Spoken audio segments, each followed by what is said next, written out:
Locho sampo pagyo trashipa tuche tempe trinle yarngoda pege drolor zampe tse parche palde lam solvade Omo a guru vajradar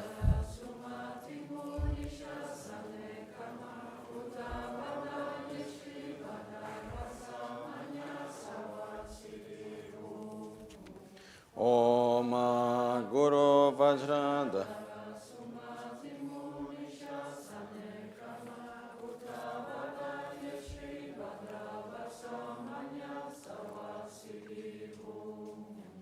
Om Guru Vajrada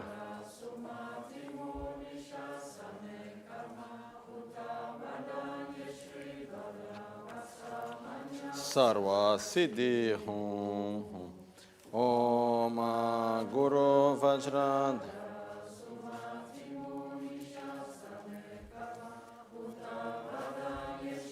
Vada Varsa Manya Sarva Siddhi Om Guru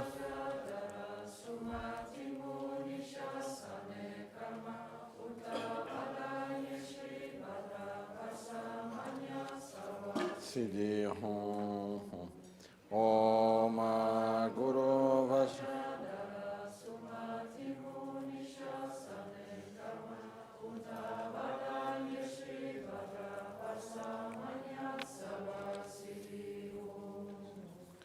Om Guru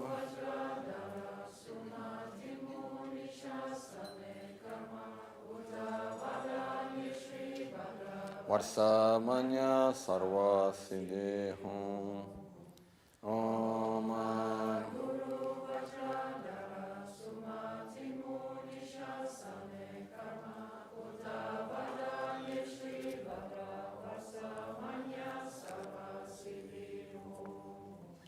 Om Guru Vajradar Sumatimo Nishasane Karma Uta Vardanya Shrib Varsamanya Sarva Siddhi Pakyuke Kodan Dagilo Pakyuke Sundan Dagina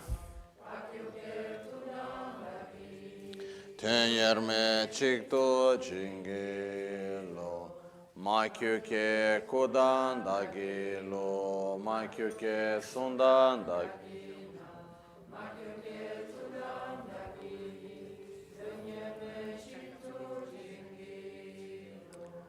Om Muni Muni Maha Muni Shakya Muni Soha Sangye Chedan Soge Chonam La Chancho Pardo Dani Kyaps Dagi Jinso Gibe Sonam Gi Drola Pinchira Sangye Druparsho Sangye Chedan Soge Chonam La Chancho Pardo Dani Kyapsuchi Dagi Jinso Gibe Sonam Gi Drola Pinchira Sangye Druparasho Sangye Chedan Soge Chonam La Chancho Pardo Dani Kyapsuchi Dagi Jinso Gibe Sonam Gi Drola Pinchira Sangye Druparasho.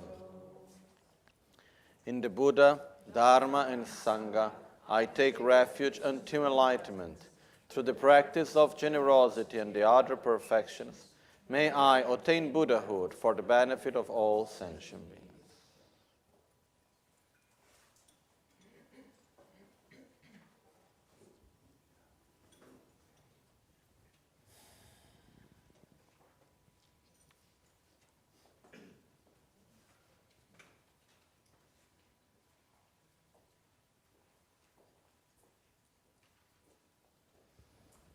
So, We reach now the conclusion part of the practice and also the last session of this retreat. I have one question to the Vajra Master Empowerment. Yes? You told that that we have to visualize ourselves as Vajradhara, and in the text I found Vajrasattva, and I don't know the difference between both. Vajradhara and Vajrasattva, in essence, are the same. Okay. Normally, Vajrasattva is white in color, Vajradhara is blue. Okay. Most of the times, Vajrasattva is mainly representing our true pure nature, and Vajradhara is said to be like the union of the 5 Dhyani Buddhas. It's the way how Buddha manifested himself when teaching Tantra. So that's why most of the times, from what I know, when we do the Vajra Master Empowerment, it's Vajradhara. Would it be wrong to visualize in form of Vajrasattva? I wouldn't say so, because the nature is the same, the meaning, the actual meaning is the same. Okay? So, even the name Vajradhara and Vajrasattva, one means the being of indestructible being, Sattva means being, and the Dhara means holder. So even the name actually has finally the same meaning. Both of them means the holder, the one that is the embodiment of the union of great bliss and emptiness. So even the name is more or less the same. But it's two different forms of manifestations. So most of the times Vajrasattva is a practice that is mostly done like for purification, but it's also representing the enlightened mind. And then Vajradhara, it's also representing the enlightened mind, but it's said to be the union of the 5 Dhyani Buddhas and the way how Buddha manifested himself when teaching Tantra. That's why normally when we do this part of the practice, as we unite the 5 Dhyani Buddhas, and we become the result of the union of the 5 Dhyani Buddhas, we visualize ourselves as Vajradhara. Okay? So as appearance, the difference is Vajradhara is blue, Vajrasattva is white. That's the main difference. Okay? As appearance. In Yeah? that relation, is the Vajrasattva mantra also a part of the self-healing? The Vajrasattva mantra, we do it inside self-healing. We can do it before the purification of the elements. It's part of the purification before we move on with the other purification. So we can do, if we take the book of self-healing number 2, there is a part of self-healing which is the different practices of purification that they go before the purification of the elements. No? And Vajrasattva is also in there. So normally we do it before the purification of the elements. Okay. So, now, we reached now the last session of this retreat, of these days that we work together. When we say the word retreat, in Tibetan is used the word tsam. Tsam means to make a border, to give limit. No? And practically, that's what we have done in these 4 days together, because we have basically concentrated ourselves in practicing and learning and the Dharma, not much time and space for other things. No? So we focus our mind, so this is very positive. Now we reach the last part of the practice. No?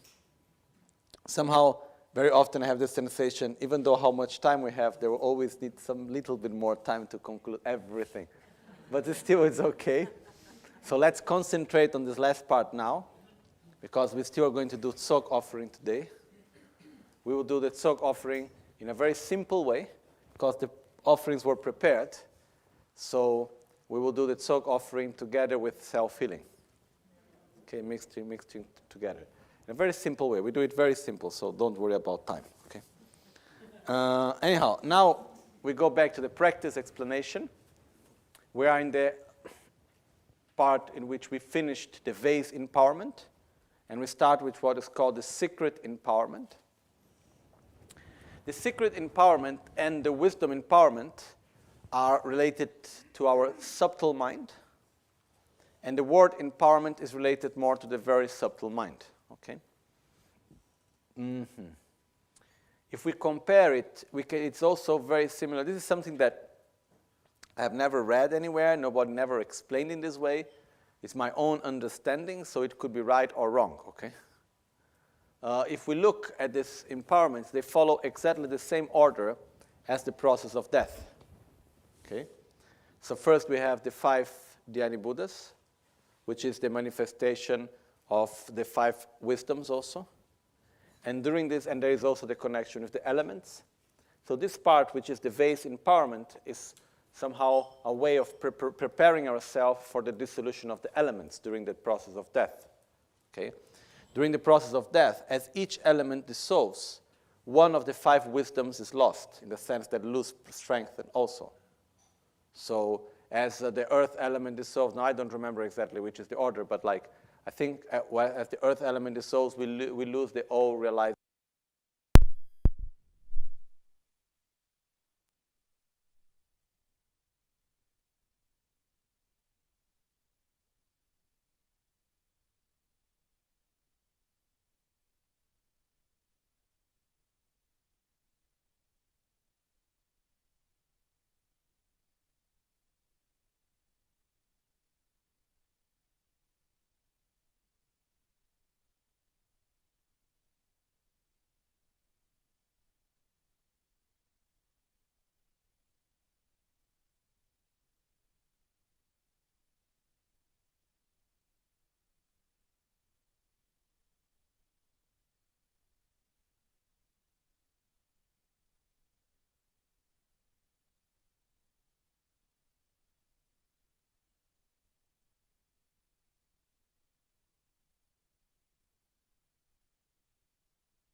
moment of experiencing pleasure, but any pleasure really, if we look, it's just depending on the level. For example, if I drink something that is really nice, the moment that I am with experiencing that pleasure, we can feel the pleasure going through the whole body. And not only that, at that instant, there is a moment where we don't feel anymore like the other senses. Okay? It depends on the type of pleasure. The stronger is the pleasure, the stronger this becomes. So what's said is that when there is the pleasure that is coming from developing our male and female energy, what happens is that the two work together. What happens is that it's possible to experience a sensation of bliss, a level of bliss, where all the winds absorb into the central channel. How we know that this happened? Because we lose contact with the other senses. We're not able anymore to listen, to touch, to smell, to taste. It's just one sensation. Okay? 1 second just.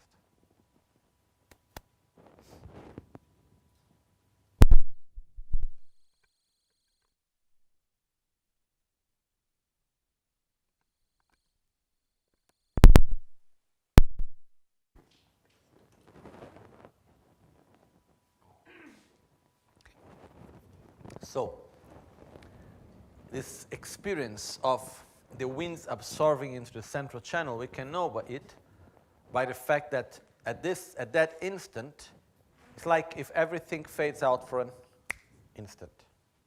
Okay? And this means that all the winds absorb within the central channel. So what is happening here? I'm trying to make it simple, okay? Go to the actual point.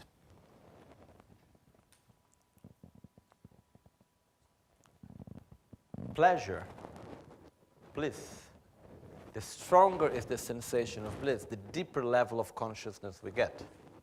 Okay? Which just by itself is nothing. Nothing so special in it. Really. There's nothing that, oh wow, that's very special. No, it's like, it doesn't bring anything near to enlightenment or anything like that. That's why bliss by itself, if we just get more and more attached to it, it just makes more and more into samsara. Okay? Instead, if we use that state of consciousness of the bliss to realize the true nature of reality, then we are cutting our ignorance from its roots. Okay? So that's the objective that we have inside Vajrayana path. Like when we see the commentary of Guya Samaja on the completion stage, written by Lama Tsongkhapa, the whole commentary is divided into, it's said, 3 parts, which is Evam, and Evam is divided into 3 parts, A, E, and Ma. So E, Va, and Ma, E, Va, Ma, which makes Evam, and which means the union of great bliss and emptiness. Okay? So, but the whole commentary on the completion stage of Tantra is divided into how to generate bliss, how to generate emptiness, how to unite bliss and emptiness. Okay? The whole part is divided into this. So one of the objectives of this secret empowerment is actually to generate bliss that realizes emptiness. The same thing happens again in the so-called wisdom empowerment. Okay? So what we will do practically is that by doing the mantra Om Mani Padme Hum, we clap our hands. We start clapping with the right hand going outwards. Okay? And then as we clap our hands downwards, we visualize that the white bodhicitta that has the nature of like liquid, it melts from our crown through our central channel until it reaches our secret chakra.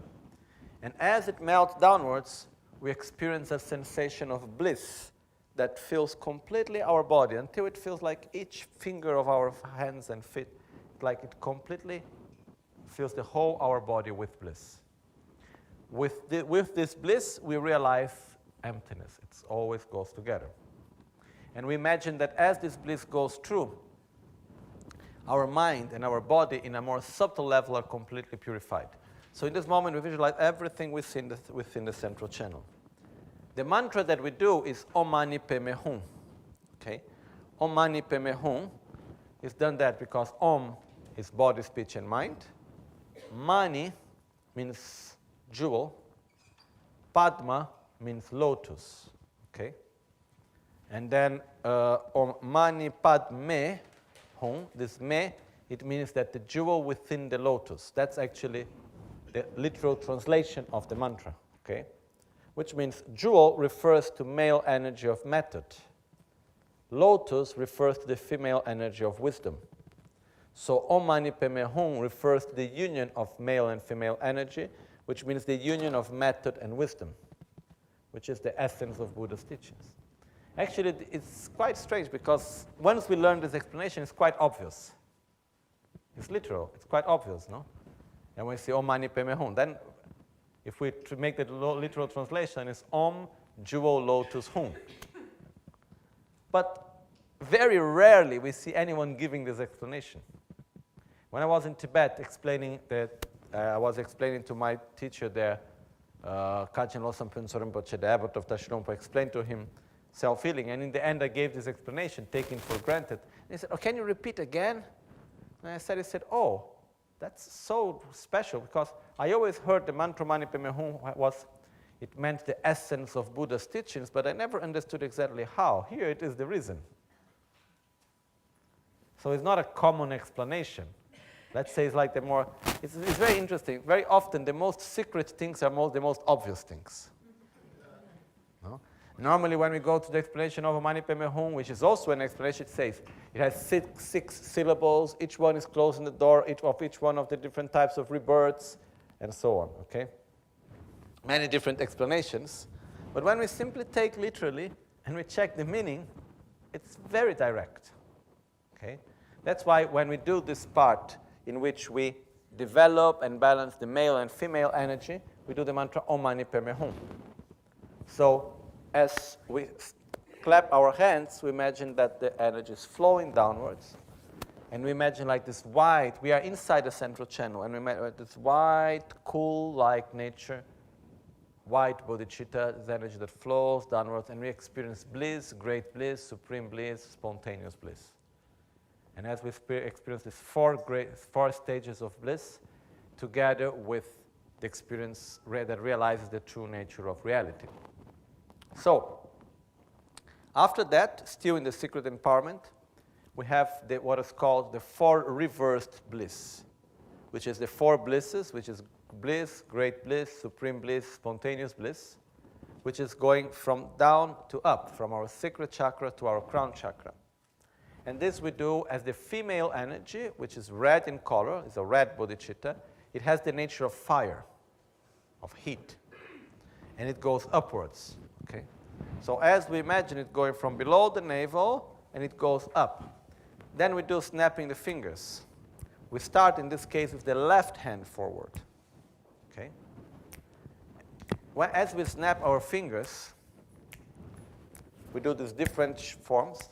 The reason why we do in these different ways, Rinpoche explains that they are actually representing our winds, our energy, and the direction of the energy of our body, okay? And the Rinpoche also says that if we look at the direction, it also more how our body is created. For example, in the mouth, we do like this, and Rinpoche says because that's the direction of the wind that goes in this place. If the wind was different, our mouth would be like this. No? So our mouth is like that because the wind goes in this direction. Okay? So we start from the sacral chakra. Then we go to the navel. We start inside first. Then we go to the heart. We start with the left hand outside. Then we close inside, outside. Okay, we close like this. And then we start again left side, right side. We finish in the right side. And then again, left hand on front. And we always end up with the right hand in the front. Okay? When we do it with a little bit more calm, we can do the Om Ahum before the Om Mani Padme Hum, where we bless the male energy, and then after we bless the female energy in order for it to melt. Okay? And at this moment, we visualize both. The main visualization we can do is to visualize that nectar, white nectar flowing, then the white bodhicitta flowing, then the red bodhicitta flowing, and we experience this sensation of great bliss and emptiness that is generated first by the male energy, then after by the female energy. So we are putting emphasis in the two energies separately. Okay? The male energy is directly connected to our subtle mind of aversion, and the female energy is directly connected to our subtle mind of attraction. Okay? So, for example, when we die, there is the white vision. The white vision actually happens when physically, in our subtle body, the male energy that is in the crown flows downwards through our central channel, up to the heart. And then the red vision happens when the female energy flows upwards from the navel, just below the navel, up to our heart. Okay? Then when they meet together and this indestructible drop turns, that's what we call the black vision. Okay? So, what we are doing is that during the moment of death, when we have the white vision, what happens is that the subtle mind of aversion loses strength. And at that moment, it's like if all our mind of aversion that we have accumulated, it manifests. So it depends during our life, how well do we deal with this type of energy? At death, this will manifest. The same thing will happen with the mind of attraction. Okay? So, in one way, when we do self-healing, we are familiarizing ourselves with these two energies. And on the other side is also simulating the process of death, because that's what is going to happen. Okay? So in a way, it's like we are training for our own process of death as we do this part of self-healing. So, but the main objective is by focusing first on the male energy, then on the female energy, we experience a new sensation of great bliss and emptiness that purifies our mind and body in a subtle level. Okay? In this moment, we are not concentrating anymore in our gross defilements such as the anger and so on. We concentrate on the more profound instinct of attraction and aversion that are purified. Okay? Then, I think the practical explanation is quite simple. No? We can also visualize Guru Buddha in front of us, and the same process that is happening on us is also happening on Guru Buddha as he experienced the four blisses downwards and the four blisses upwards. Okay? And Guru Buddha is in union. In this moment, we can visualize Guru Buddha in union, for example, with Vajradhatushvari, with the Mother of Space, and then by generating the union, they experience the sensation of great bliss and emptiness, first from the male perspective, then from the female perspective, like from the point of view of the energy. Basically, when you talk about the male and female perspective, it's not a matter of man and woman necessarily.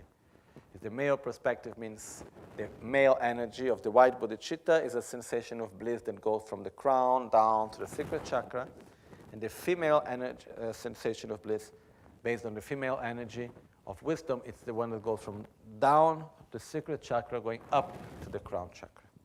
Okay?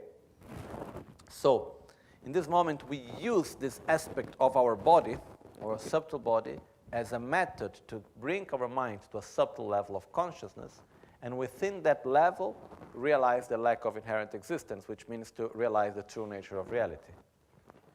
One way. Another way, what we are also doing is we are preparing ourselves for the more subtle part of our own death. Okay? So in few words, this is what we do at this moment of the practice. What happens if you realize emptiness without bliss? The point is the following.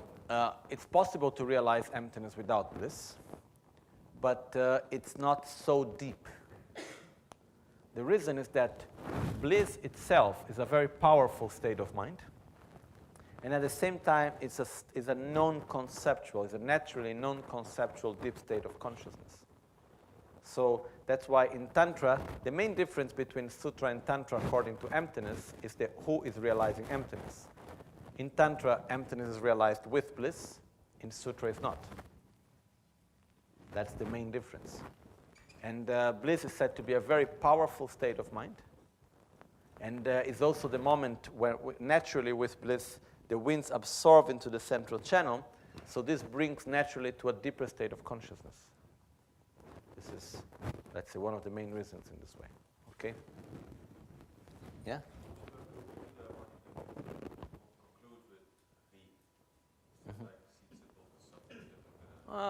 Actually, normally we do the Omani Peme Hum Ri because Omani Peme Hum is also the mantra of Chenrezig, and Ri is the sixth syllable of Chenrezig also. But I think normally we do the Omani Peme Hum Ri also because in Tibetan we say Debjor Giwang, which means because of easier recitation according to the melody. No? Omani Peme Hum, in the end we do the Ri also, which is okay. The mantra, but the main meaning of the mantra remains within the Omani Peme Hum. There's no emphasis on No, no, no. I at least not that I know. Okay. So, in this way we do what's called a secret empowerment.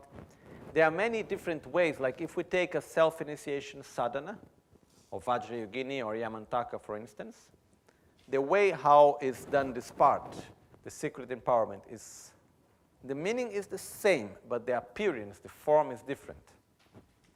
And I think Rinpoche found a really very interesting and very direct way of doing this part of the practice. Okay? So, we don't go too many details now, it's too long, but the thing is that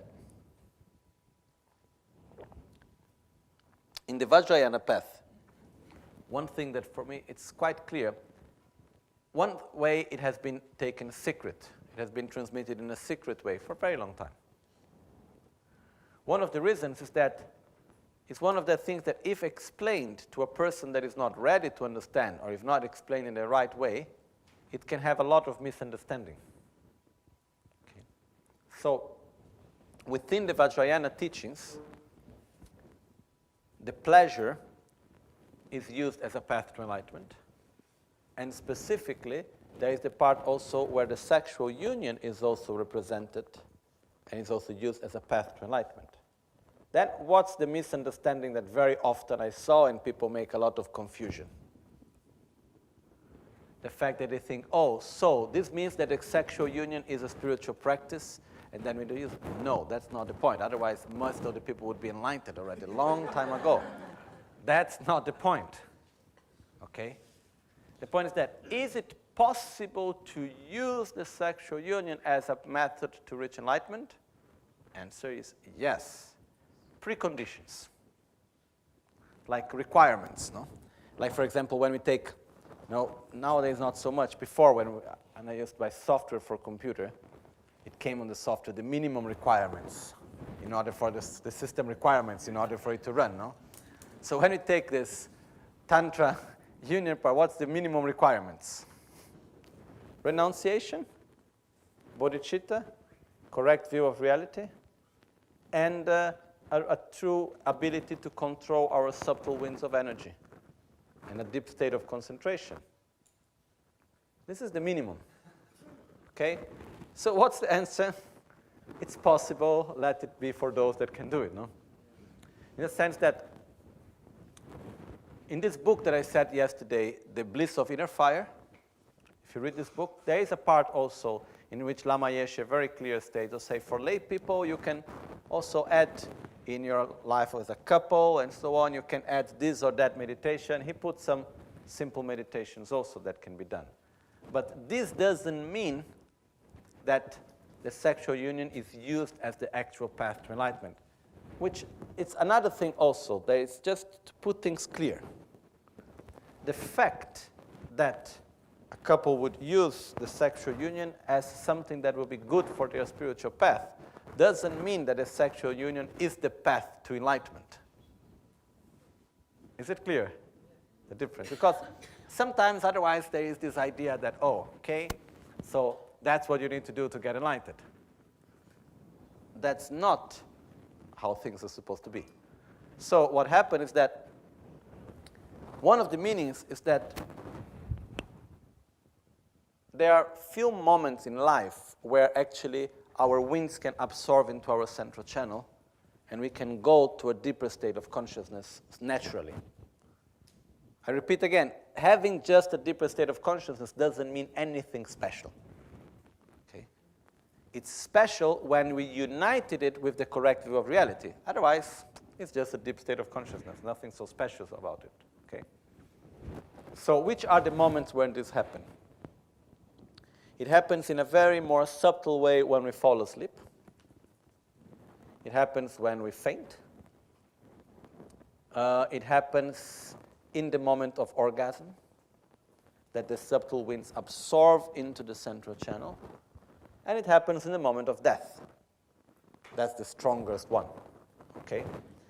To get absorptions of the wind and to block our mind from the different, the five senses and so on, and to somehow to stop having this conceptual level of mind.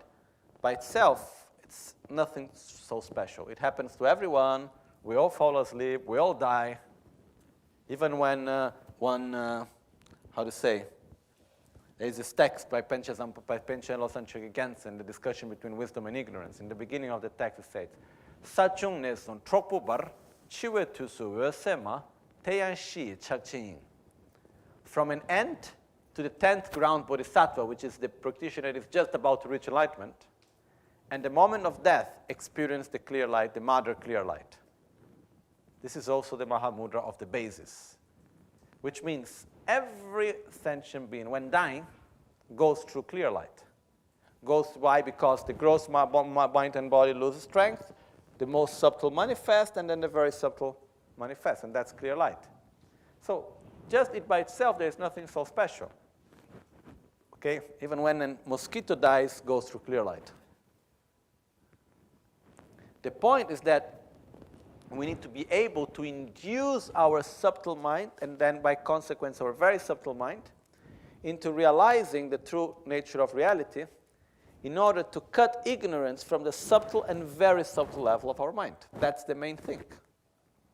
So what Tantra is teaching is to use the natural process of absorption of winds, the natural process of our body through which we go to deeper levels of consciousness in order to realize within that deep level of consciousness the lack of inherent existence, which means the true nature of reality, and in that state to cut ignorance from its roots.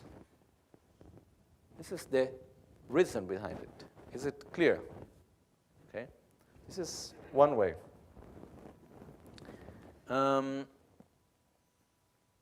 Another thing also is that according to our mundane experience, which is mundane experience means what most of us can experience with this body, okay?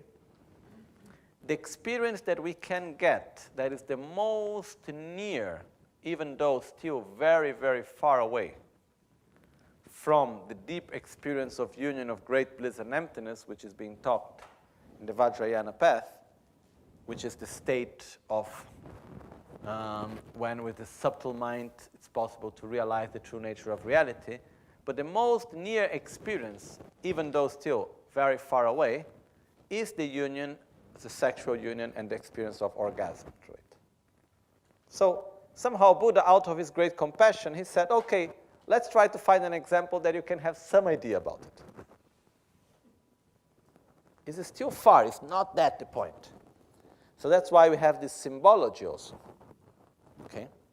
And I'm explaining all of this also because the next part, which is called the wisdom empowerment, okay? The complete name is called wisdom concert empowerment. Wisdom concert, it means it's based on visualization. It's not flash concert empowerment. It's wisdom concert empowerment. Okay? It's like, it's something that is done through visualization, but the deep meaning is the union, is that we experience the union of great bliss and emptiness through the union of male and female energy. Okay? So first is we concentrate on the male energy, then we concentrate on the female energy, and then we concentrate on the union of male and female energy. Okay? And as this happens, all our energy absorbs in our heart chakra. Okay? This is actually very much what happens in the natural process of death also. Okay? As we die, it's going to happen the same thing. The male energy dissolves, the female energy dissolves upwards. Then as they join in the heart, all our subtle winds absorb in our heart. And when the subtle winds absorb in our heart, at that moment, we go into this deep black vision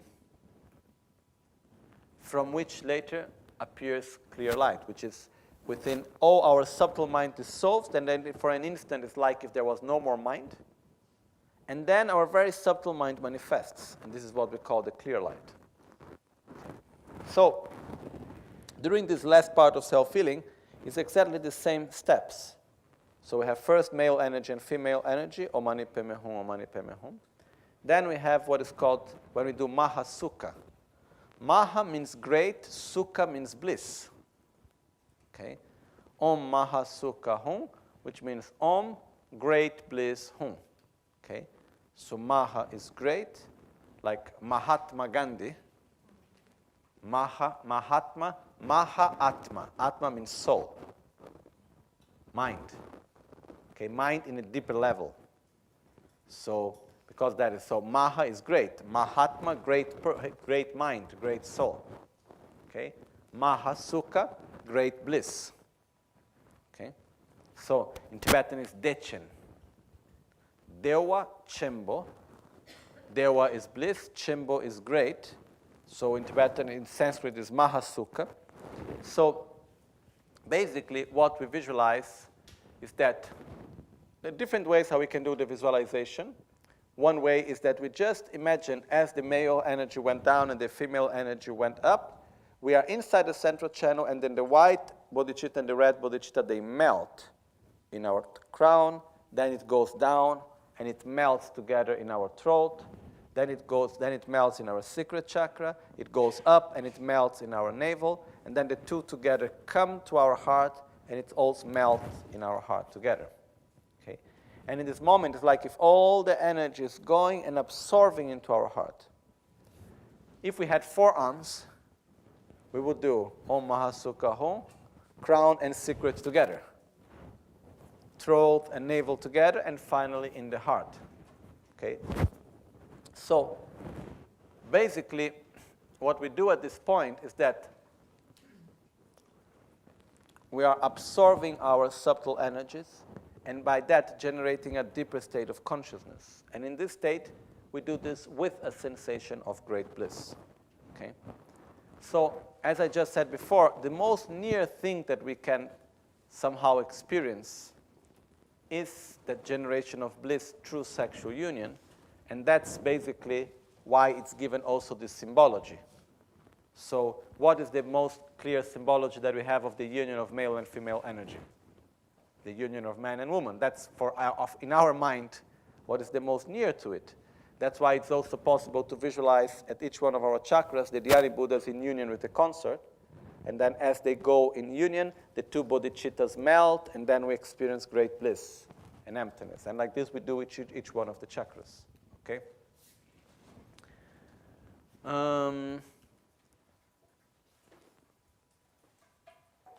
When we started the first day, we were explaining that there are I was explaining that there are different classes of Tantra. We had Hinayana, Mahayana, Vajrayana, and we had the 4 classes of Tantra.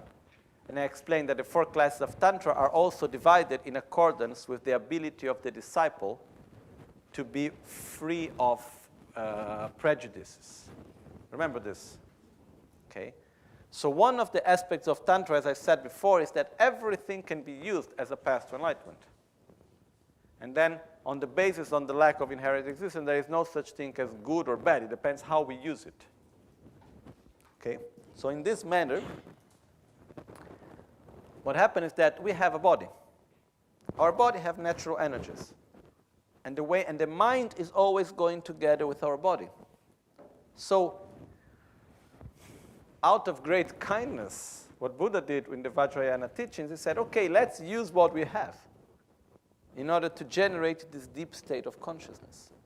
And there is also something that this state of bliss is such a powerful mind that it's said that bodhisattvas that are in the God realms, like in the Pure Lands, they don't have a gross body, so they don't have white and red bodhicitta.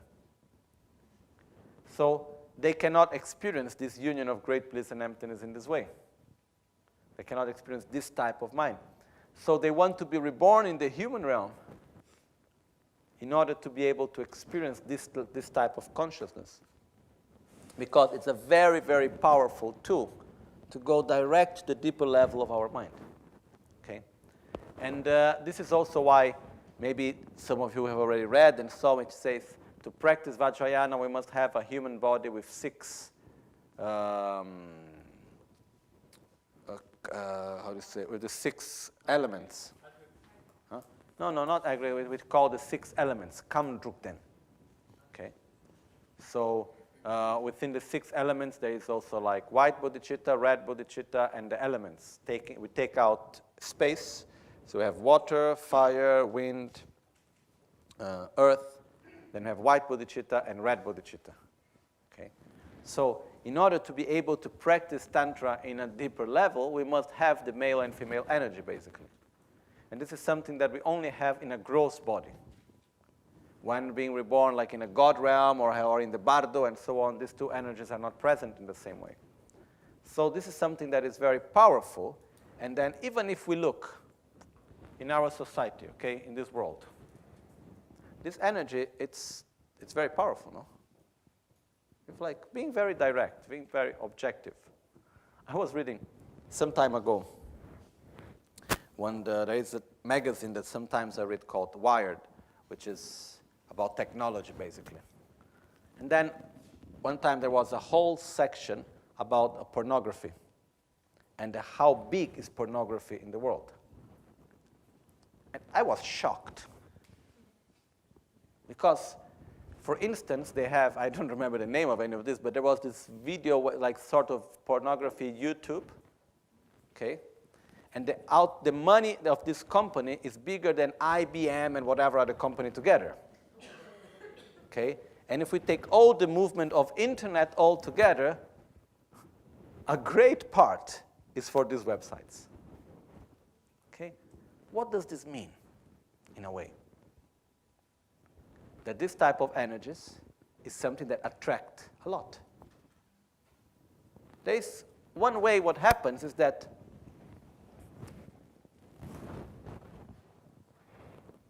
so it's a very powerful energy. If we use it in the wrong way, what is creating? Attachment, desire, envy, jealousy, fear, conflicts, okay, insatisfaction.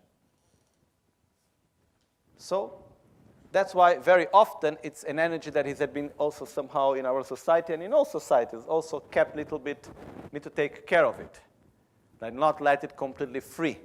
Otherwise, it's something that we get so attached to, and then suddenly what happens, we just go into a vortex of attachment and insatisfaction, and then we can get lost into it. So it's very dangerous, in a way. On the other way, it's a very powerful resource we have, because it brings ourselves to a deeper level of consciousness in a very powerful state of mind. So if it's used in the right way, then it can actually bring us to many positive things. Okay, so if it's used as a mean, not as a goal, that's the important thing, okay? So, and this doesn't mean necessarily the sexual union itself. It's the way how we use this energy within ourselves. Okay, it's important. For example, there are many great practitioners that have no any sexual relation, and they use very well these 2 energies within themselves. Okay, and if we look on the other side, I believe there is some correlation. This is just my own personal understanding. some correlation, for example, within our hormones also. No? The aspect of having a good balance of our hormones in our body, it's also something important. No? Then there is something that, okay.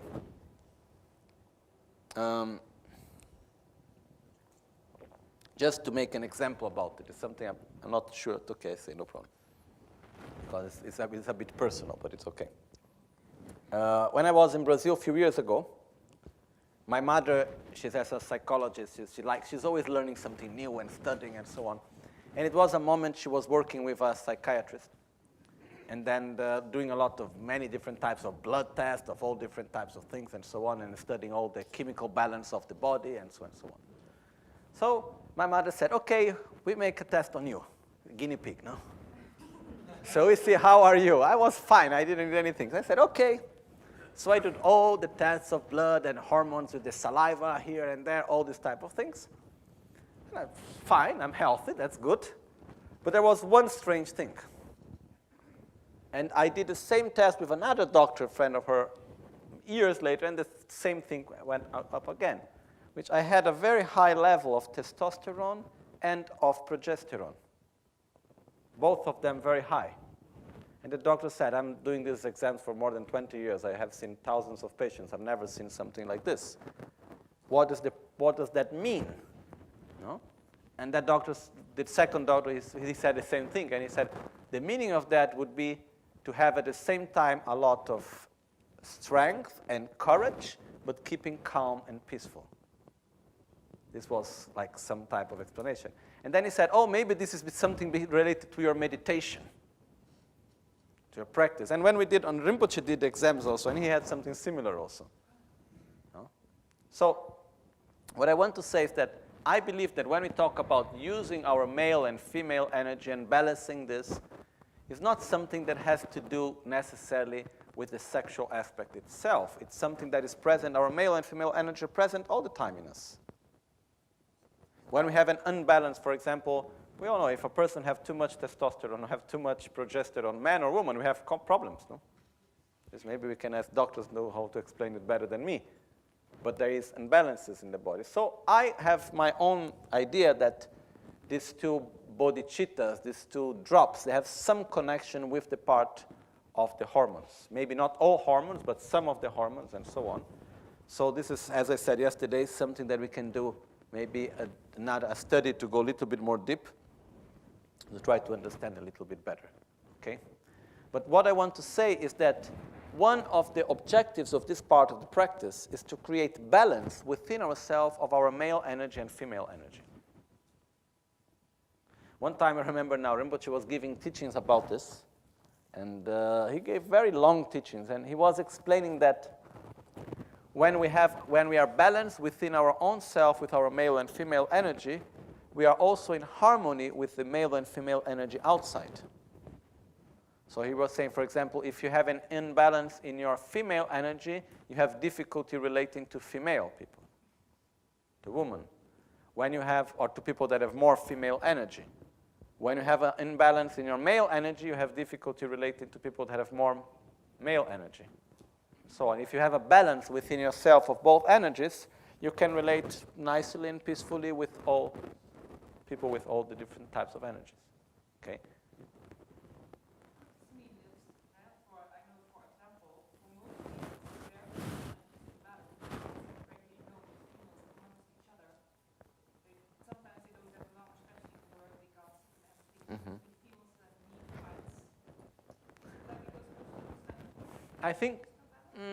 I think not exactly this. This is, I think, because of something else. In one way is because when we say that we get along or not, it's something more of a feeling. Okay? The fact of, like, for example, when here we go into another subject, for example, we say that the main defilement of, generally speaking, okay, this is not specific, generally speaking, women have the tendency to have more envy and more jealousy, and men have more tendency to have more arrogance and pride. This is like, generally speaking. there is this tendency. Okay? This is basically because we have different bodies. Even though our very subtle mind is of the same nature, in the sense we can be reborn as man or woman, we have the tendency through how our own body is in relation to that. Okay? But the important is that as we generate more balance within ourselves of our male and female energy, this has a lot of influence also, for example, in having more balance between attraction and aversion, being more able to be more stable in our daily life and so on. Okay? So one of the meanings of this part of the practice is creating balance with our male and female energy also. Okay? And there are many connections within this. In any traditions, like in the Chinese tradition, you have the yin and the yang. Everything is based on yin and yang. And then even if we look, there is explanation when we have the moments like day and night, and then you have the two moments of sunrise and sunset, which is where the two energies mix together, and then you have the day and the night. Similar to that, we have the white vision, the red vision, the black vision, and then there is white vision and black vision is the two extremes. The black vision is when the two mix together. Okay? So basically, it's like these two energies is something that is very present in the whole of our lives. And there is very often in many spiritual or religious practices, this part of sexual energy, we can call it, or male and female energy is something that is taken aside. Why? Because it's something that if we do not deal correctly with it and we develop a lot of attachment to it, it can create much more conflict than anything else. Okay? That's why in the beginning when we said in the Vajrayana path, it's for practitioners that can deal, that don't have any sort of preconcepts about things, and they are able to open their mind to use anything as a method to enlightenment. So, Rinpoche very kindly, when doing self-healing, he put the secret empowerment and the wisdom empowerment, going directly to the essence. What is the essence? Is the energy within ourselves. That's the essence.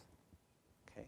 So we visualize the male energy going down, the female energy going up, and the male energy and the female energy that they joint in our crown, throat, secret, navel, and in our heart. When we do the last Mahasukha in our heart, we visualize at that moment that all the winds absorb in our heart. All the subtle energy absorbs in our heart. That's why sometimes when we do the practice, I say, okay, then all the energy that we have accumulated is absorbed into the heart. Okay? So imagine that as we are doing Mahasukha, all our winds are going down from the crown down and from the secret chakra up, and everything is absorbed into our heart. Okay? Another meaning also of this is that, you remember when I explained that we have the central channel and the two and right and left channel, and the right and the left channel, they go around the central channel, and they strangle the central channel because that energy cannot flow. So when first we have the moment where we do the Omani Peme Hum, what happens is that the winds starts to absorb. Okay? And as the winds absorb, they actually, the left and the right channel winds absorb into the central channel, so they lose strength, and then the knots are loosened, and the energy can flow down. Then the winds from down, they also absorb into the central channel, and the down knots are loosened, and the winds can and the energy can go up. This is what happened during the process of death. And then they meet in the heart. Remember, in the heart we have two knots. Okay. Then one is energy coming from down, the other the wind coming from up. They unloosen these knots, and then the male energy continues down, and the female energy continues up. Okay. This is what happens in the process of death. In the process of meditation, we do it slightly different. We visualize the male energy that goes completely down, and in this moment we visualize that the central channel is completely unblocked.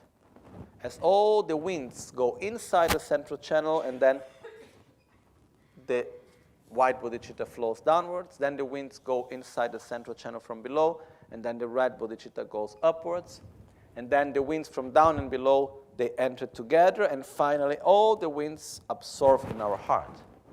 This is when we do the final Mahasukha. Okay? So the inner experience is an experience of great bliss and emptiness.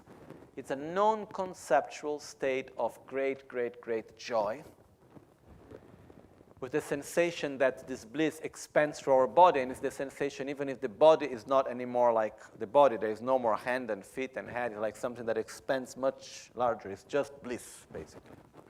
Okay? It's like if there was only the central channel full of bliss. There is nothing more, really, at this moment, because it's an experience that should happen through a more subtle state of consciousness. Then, after this is what we call the wisdom empowerment. After this, we go to what is called the word empowerment. Okay? During the word empowerment, we do the mudra, which is we put the two thumbs at the root of our ring finger. Okay? Then we close the left hand. We put on our wrist, on our hip, and then we go off with the right hand on our heart, okay? On a conventional level, let's say on a more common level, what we are doing now is Om Vishwa Shanti Hum. By the power of the truth, peace and bliss now and forever, we dedicate our energy for the joy and bliss of all sentient beings, okay? On a deeper level, at this moment what we are doing is called the word empowerment.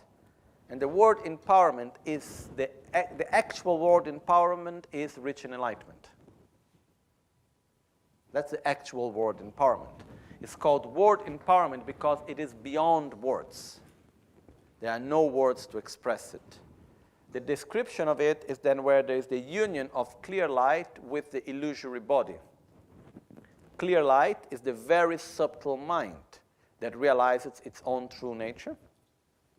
And the illusory body is the very subtle body that is together with the very subtle mind that is generated in the form of the deity. So it's recognizing one's own identity and generating one's own self within the very subtle level, realizing the true nature of ourself.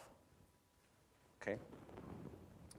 In other words, we can stay for a very long time explaining this, but there are many terms and things that are quite difficult to understand. It's normally not only because we are in this context here in Holland, like even if you go to the monasteries, and normally people will study about the subjects after maybe 30 years of Dharma, at least, of monastery life. You know?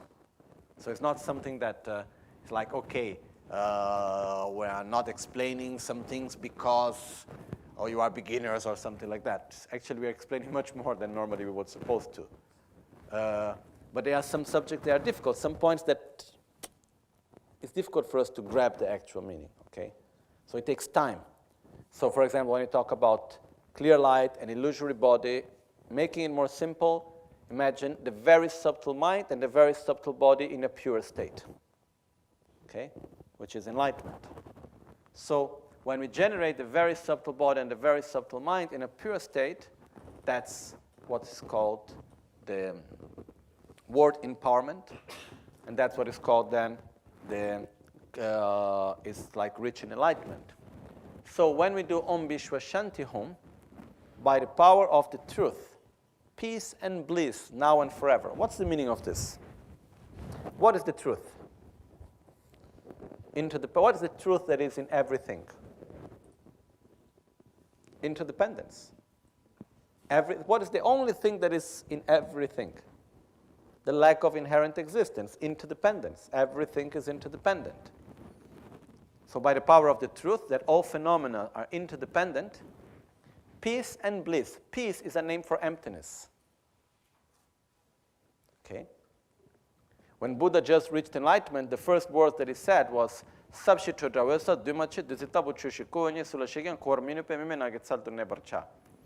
profound and peaceful, free of elaborations, non-composed, and of clear light and non-composed, such a nectar I have realized, to whoever I explain will not be able to understand, so I stay alone meditating in the forest. Profound, peaceful, these are all names to talk about emptiness. So peaceful, peace is a name of emptiness because within the state of emptiness there are no conflicts. And it's also the realization of emptiness is what pacifies all conflicts. So peace and bliss. What is bliss? Joy, bliss. So in other words, what it means, by the power of that all phenomena are interdependent, union of great bliss and emptiness now and forever. Okay? What is the union of great bliss and emptiness now and forever? Is the state of enlightenment. Okay? So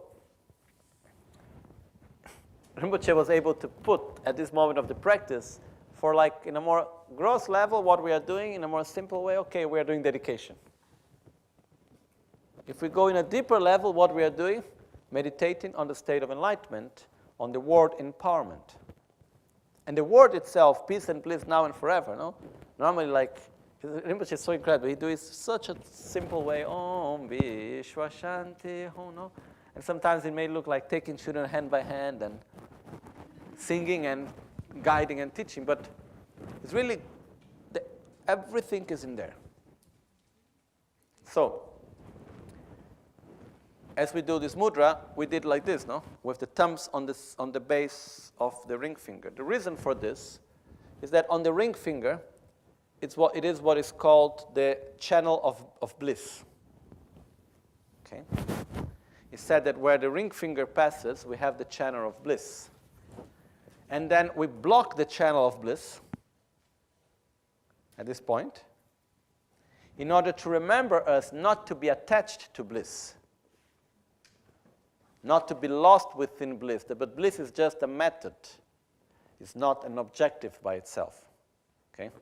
And it's somehow a joke, but not really a joke. I think there is a reason why normally the channel of bliss, it's on the base of the ring finger, but mostly in the left hand. So where do you put the ring when you get married? Where you are blocking the energy. On the left hand on the ring finger, no? The ring finger of the left hand. Some reason is there. I think there is some connection with it also, okay? I even remember one time in Tibet, there was a girl, she had problem with sort of like spirits things and so on, and Rinpoche took a piece of a string and he put on her ring finger here and tied it very strong, like to block some energy flow there. I don't know exactly what. But anyhow, this is what we do. It's reminding us that we should not be attached to bliss. That our goal is to get out of enlightenment to help all sentient beings. Okay? So we do the mudra like this. And then, so we do Om Vishwa Shanti Hum. By the power of the truth, peace and bliss now and forever. And in this moment, we actually meditate. The visualization that we can do is that it's like the visualization of clear light in the beginning of the practice. Nothing more than an infinite emptiness, full of light, empty of inherent existence, inseparable of great bliss, and I am such union of great bliss and emptiness. Okay? So, we end the practice, basically, in this state of great bliss and emptiness, in purifying our mind in a very subtle level. So, can you see that as we went to the four empowerment, it is a way of bringing our mind and purifying our mind from a gross level up to a very subtle level. Okay? First, we purify the 5 aggregates and the 5 wisdoms, that is still more gross level. Then we generate a pure identity with Vajrayana Master Empowerment. Our identity, but it is still based on the 5 aggregates. Then we purify our mind based on the male and female energy, which means also purifying these 2 energies, which is what makes us in a more subtle level, which is the energy of attraction and aversion. Then we purify our mind in an even more subtle, still subtle, but inside the subtle, more subtle, which is when everything dissolves in our heart. And this makes Mahasukha, and this makes us to, which is the union of male and female energy, and this, everything dissolving into our heart, makes in this way that our subtle mind completely dissolves, and we enter in contact only with the very subtle mind that we generate in the form of a Buddha, which means we have pure mind and a pure body in a very subtle level. Okay?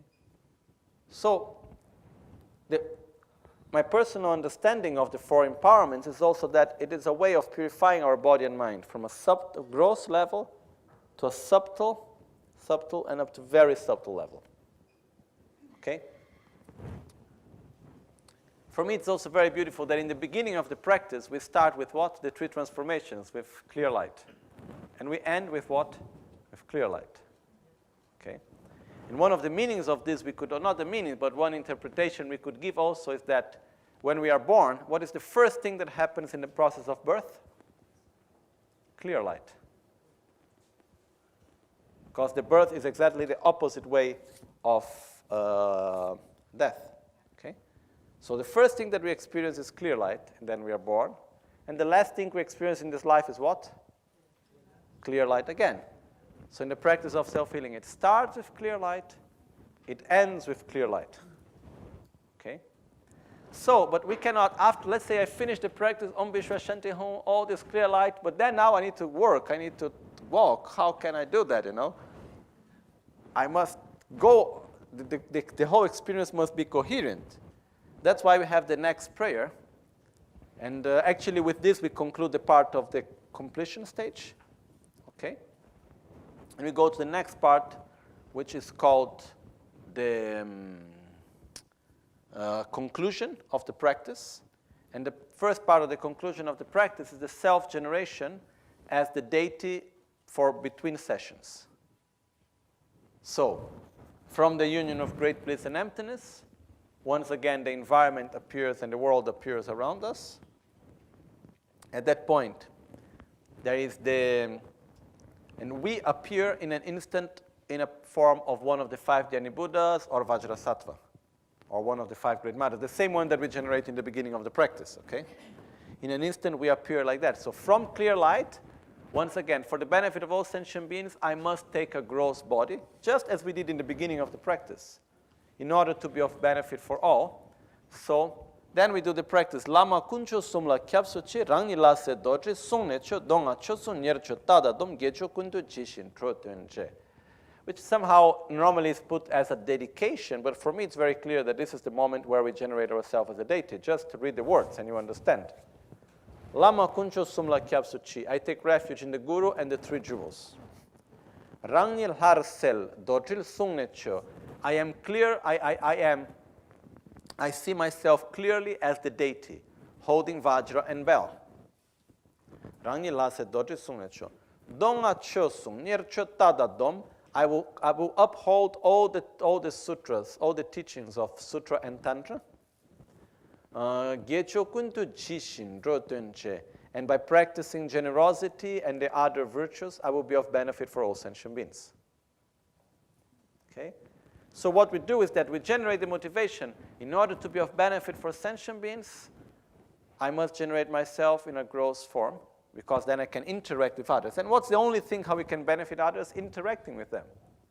So I need to have a form that I can interact with others. So by that, we take refuge in the 3 jewels and the Guru. We generate ourselves as, with a gross body, as the deity, holding Vajra and bell, with method and wisdom.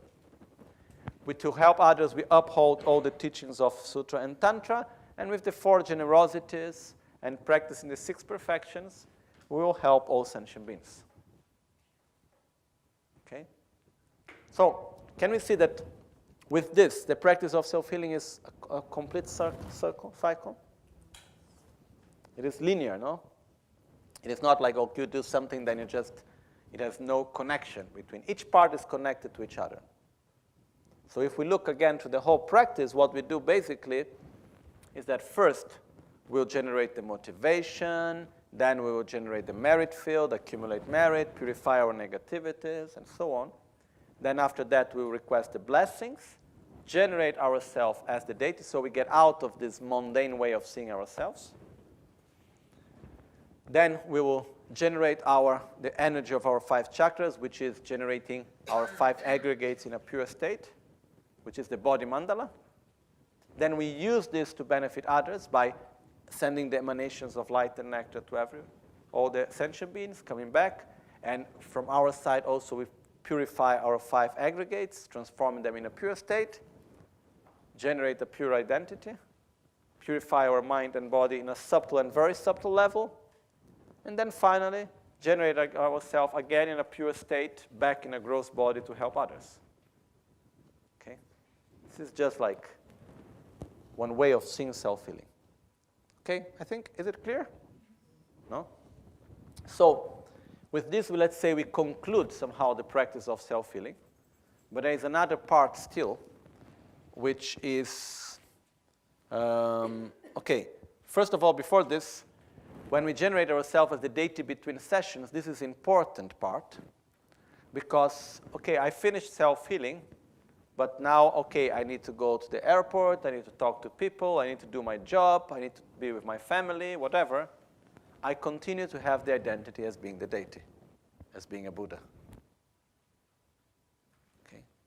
So, in the moment maybe I'm a little bit angry, something difficult happens.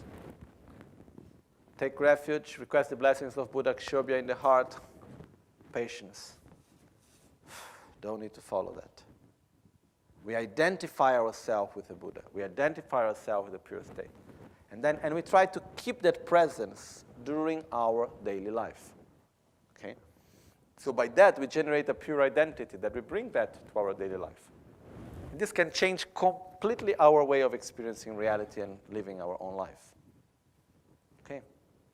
Now, after this, we have the part of the practice. Let me just see if I didn't forget anything based on my outline here.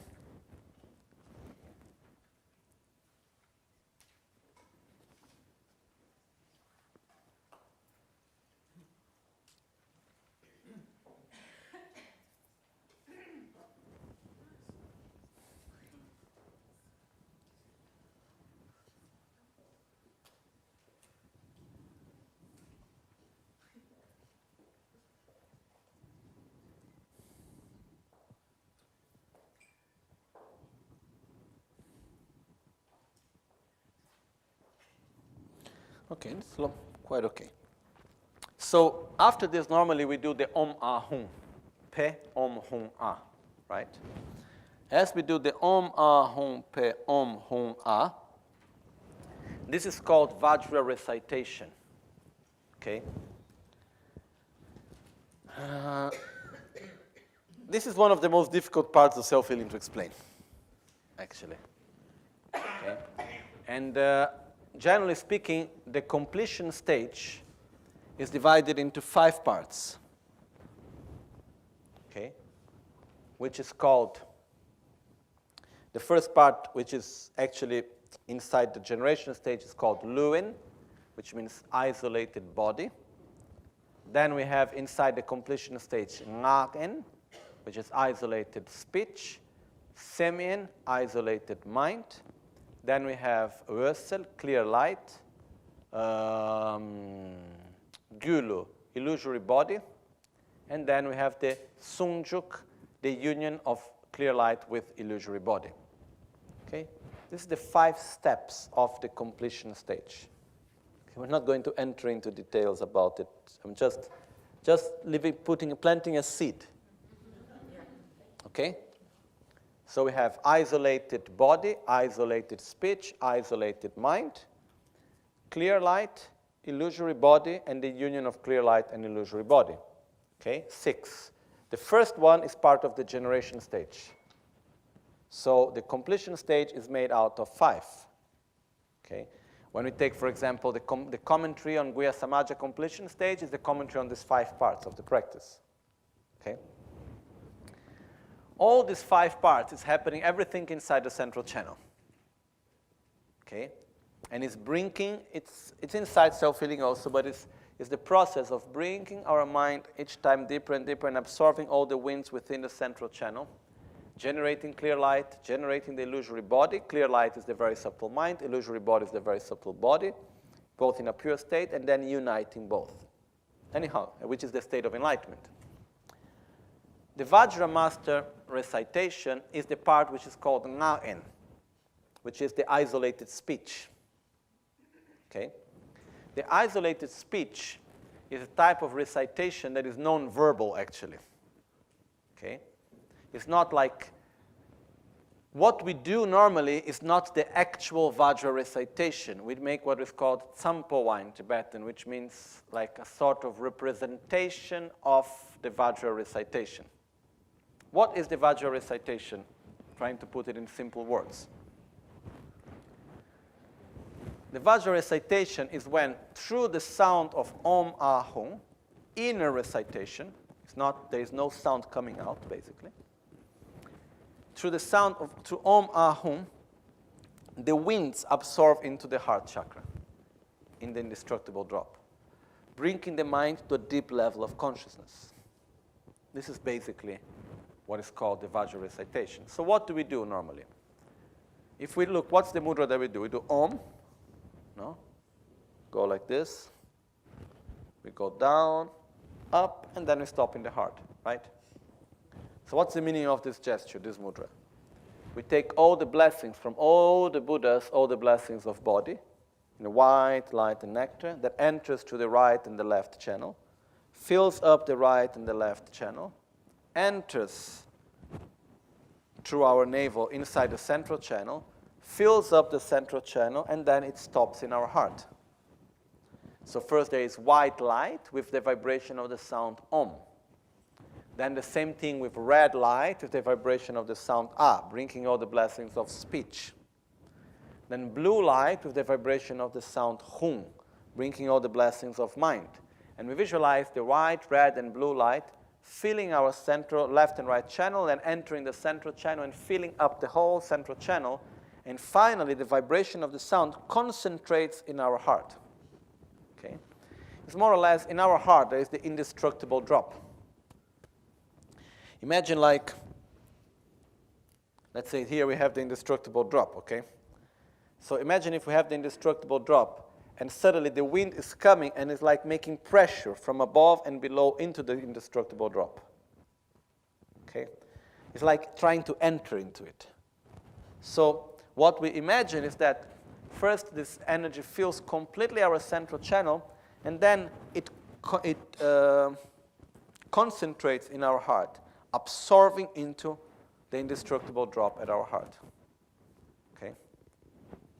So, as we do this, first we do the Om, white, red, A, red, Hum, blue. And then when we do the Pe, okay, Pe, it means actually, literally, it means to sweep, to clean. Now, Chak in Tibetan, which means to sweep away. So it means to sweep away our negativities, to sweep away our interferences. And it's like any blockages that there can be in our subtle channels is completely put away as we do the Pe. Okay? Which is also eliminating the deepest blockage that is our own mind of ignorance. That's what we say. And the Pe also, there is a whole way of explaining the Pe through which it actually means emptiness, meditation of emptiness. Okay? So, Pe means to eliminate. Eliminate what? The grasping at inherent existence. So, it's like we just imagine that when we do the Pe, we eliminate completely from our mind any interference, any negativities, but most of all, any sort of ignorance, the grasping at inherent existence. Ignorance is completely eliminated. Okay? Then after that, we do Om, Hum, A. First white, then blue, then red. The reason of the second one is also said to be in order for us to make a positive interdependence for long life. Because as we do the absorption into the heart chakra, it's also what happens in the process of death. So after doing that, we make a meditation for long life, which we do the Om Hum A. A is the 6th syllable of Amitabha. The Sambhogakaya form of Amitabha is Amitayus, which is a deity of long life also. Okay? That's why we also do in this way, because there is a connection. The first part is connected with the process of death. That's why after that we do also the practice for long life. Okay? One thing practical that is not necessary, but I personally feel more benefit doing in this way, is that when we do the Om, as I follow with my hands, I inhale, and then when my hands get down and go up, I contract the lower muscles and I bring the energy up. And I really try to concentrate the energy in the heart. Okay. And it's interesting, we'll see that even our breath lasts longer if we do it this way. Okay? So we bring the energy up and down and we concentrate it in the heart, and we imagine that the white light and the vibration of the sound on, it concentrates and absorbs in our heart. Then the red it concentrates and absorbs in our heart. Then the hum comes and concentrates in our heart. And then with the pe, it's like any negativity that was left, especially our ignorance, is completely eliminated. Then after the om again, the same thing with the hum, and then the a with the red energy, red light, and with the a that remains in our heart. Okay? When Lama Gangchen showed the practice of self-healing to many great teachers and geshes and lamas, some of them complained saying, okay, the rest it's okay, it's secret, but somehow it's okay. But this part, Om Ahum, that's too secret to show. Because it is actually a practice that is not commonly done. Okay? And one of the reasons why Rinpoche taught us, I believe, is that one, the difficult things, if we don't start doing, we won't ever do them. First thing. Second thing, we call it Sampowa, which is just like the representative practice, because the actual practice is just sitting and visualizing and doing inner recitation, which is actually directing our subtle winds through visualization and breathing. Okay? So we are not doing the actual real practice in a way. We are doing a representation of this practice, but we are like planting the seed in order to be able to do it in the correct way. But even though it's like this, I personally find a lot of benefit from this part of the practice. And let's say you are in a day you don't have much time, you can just do, for example, the first part of the practice, you do Guru Yoga, just do request the blessings of the Guru, then do Om Ahum Pe Om Hum Ah, finished. It's possible to do like that also. You're not doing the complete practice of self-healing, but you are doing something. No? And you can see that if just do Locho Sampo Pagi Trash Power, even if you have no time for Locho Sampo, okay, Om Guru Buddha Siddhi Hum. Guru Buddha in front of us, light and nectar coming, absorbing to our chakras. Then we do Om, white light, Ah, red light, Hum, blue light, Pe, all negativities are dispelled away. Then Om, Hum, Ah. Then we do final dedication, one dedication, it's done. It's also possible to do only this. And you can try. See how do you feel. Personally, normally I feel a lot of benefit from this part of the practice also. Okay? It's an appendix of the self-healing. It's not part of inside. It's something that was added after. It's something like, but so it's not necessarily that we need to do it. But personally, I always feel a lot of benefit from it, so I like always to do that part of the practice also. Okay? Yeah? The book, there is written when you say Om, you should inhale and stop the hailing by Hum, and exhale by Ah. And I can do this when I do this loud. Is it right when I do it in Silent. Not silent, then I can do this. Yeah, sure.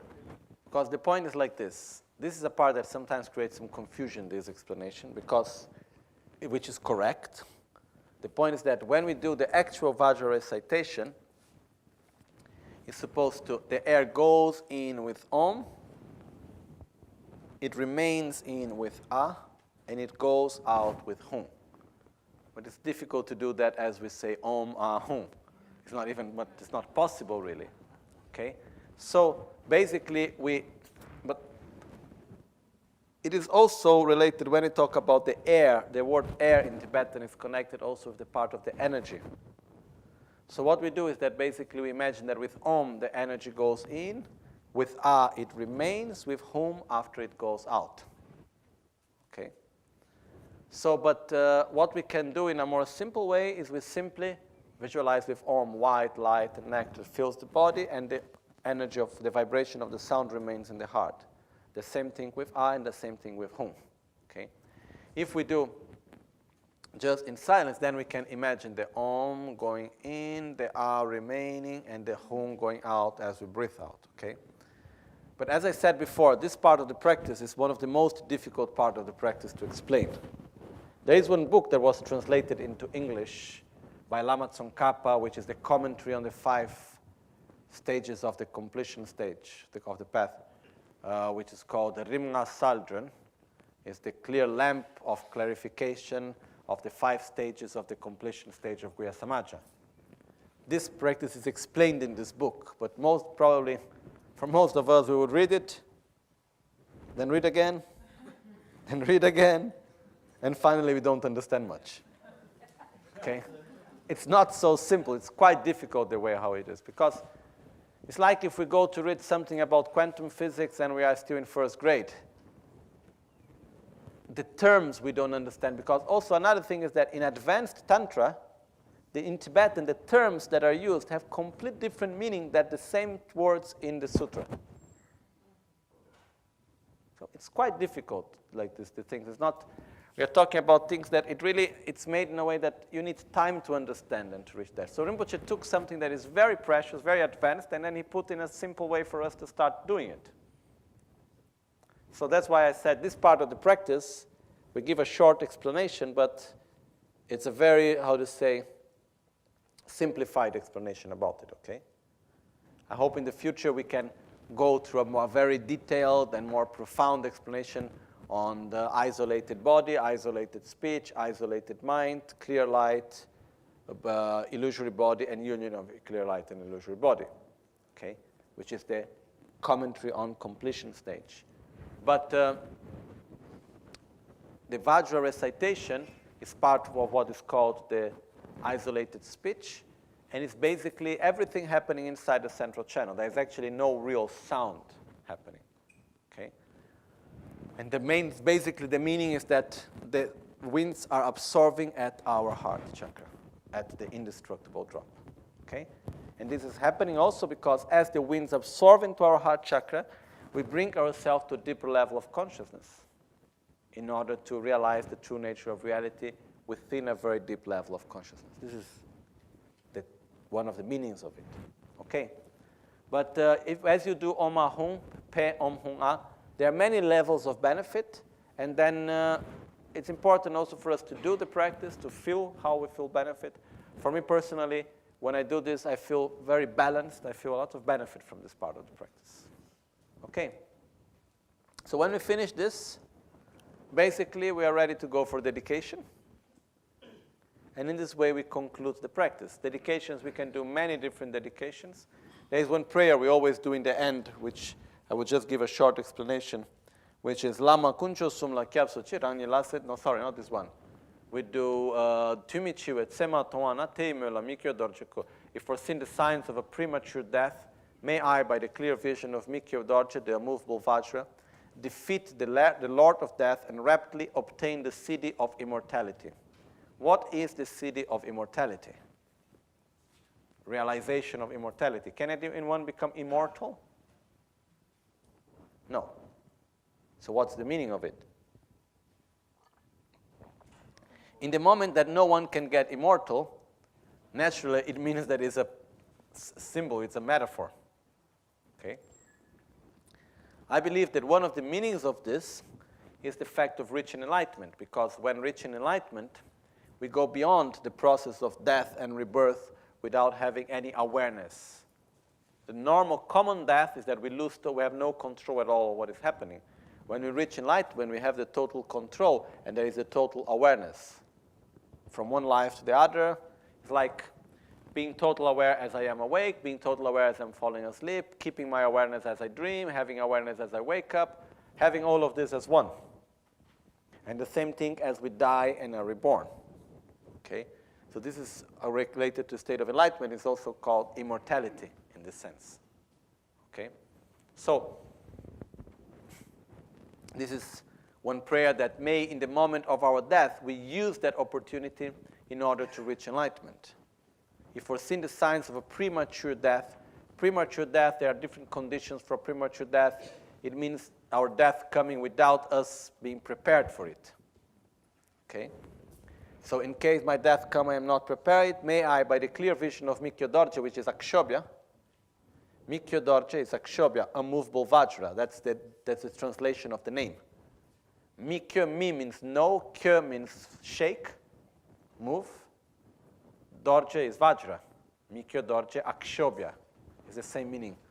So by the vision of Akshobhya, by the vision of Amitabha, of one of the 5 Dhyani Buddhas, may I defeat the Lord of Death, which means may I reach enlightenment. So if I see the signs of my death, may I take the opportunity of death, not lose that opportunity, and by generating myself as one of the 5 Dhyani Buddhas of the deity, may I reach enlightenment. Okay? Then we do other dedications, as we dedicate for the long life of our gurus, we dedicate for bodhicitta to spread, we dedicate that may all our lives would never be separated from the perfect guru, and so we may reach enlightenment for the benefit of all sentient beings. We dedicate that may this world become like Shambhala.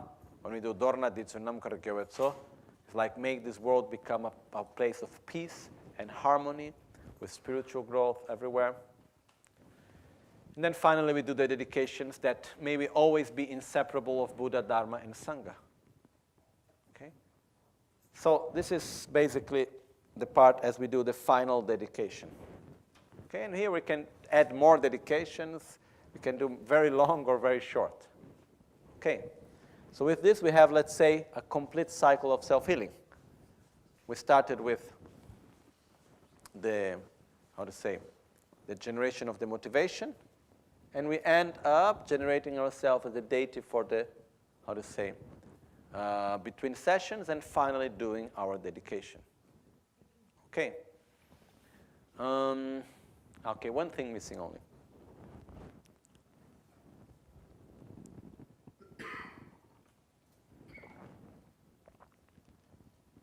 One thing that is possible also to do is that as we finish the part, as I generate myself as the deity between sessions, there is still Guru Buddha in front of me there that we have generated of the merit field. And before we do the dedications, we make the absorption of the merit field. Okay? So, Guru Buddha in front of us, comes towards us, enters to our crown, sits in our heart, where there is an 8-petaled lotus flower with a sun and a moon cushion. Guru Buddha sits in the 8-petaled lotus, joyfully, happily. Our mind is inseparable of the mind with Guru Buddha, so we experience this infinite space and joy and bliss and love, wisdom. And then the petal closes, and inside Guru Buddha is full of a rainbow of 5 colors. And there is this light that goes around and keeps the lotus closed. And Guru Buddha remains in our heart until when we go to do the practice again, then the lotus open and Guru Buddha is already there. The next one that is coming is just absorbing into Guru Buddha that is already in our heart. And when we do the absorption, after that, in our daily life, Guru Buddha is always there. So we have a moment of difficulty, we ask for help, we take refuge. We have a moment of joy, we make offerings to Guru Buddha in our heart. So in this way, we are constantly in contact with our path also. Okay? So this we can do after we generate ourselves as the deity between sessions. Okay?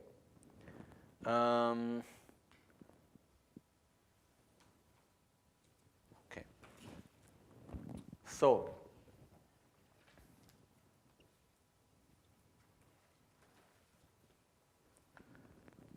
the next part is what we call how to practice between sessions. Okay? I have added here some of the practices that we can do between sessions, which is, for example, the practice of sleeping, how to fall asleep, how to sleep. And basically what we do is that we can use our sleep in a positive way. First of all, if we fall asleep with a positive mind, we will follow that positive mind during our sleep. So we make good positive use of the whole time we are sleeping. This is one thing. Another thing is that as we go to sleep, it's very good if we are able to meditate on the process of death. We can visualize in our heart the 6-syllable hum. And then first we imagine, as we are falling asleep, we imagine all the universe dissolving into light in our body. And then slowly, slowly, our body is dissolving into light together with the syllable hum, up to a moment where our body completely dissolves into light. And together with that, our gross mind also dissolves into light. Then we experience the white vision, red vision, black vision, clear light.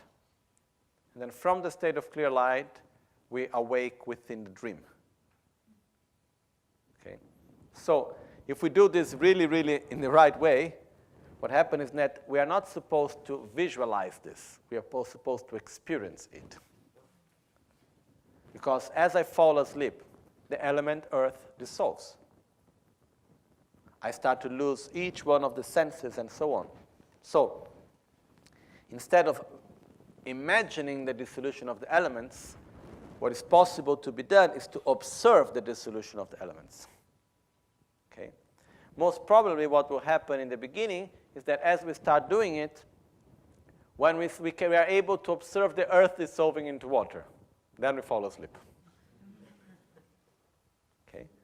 But slowly, slowly, it's possible more and more for us to be more able to observe each one of this, because we need to keep a balance between observing with a conceptual mind and non-conceptual mind. If we observe too much, we never fall asleep. And then if we don't observe, then we fall asleep and we don't do much. Okay? So it's something that takes time. But this is one of the practices that is possible to do.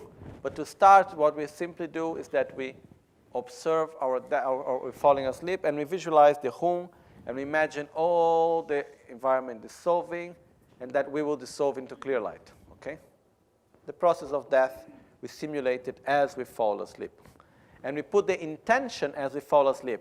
I will be aware in my dream that I am dreaming, to help other sentient beings. So as we fall asleep with the intention, I will be aware during my dream. It will not happen easily, but it's possible to happen after some time.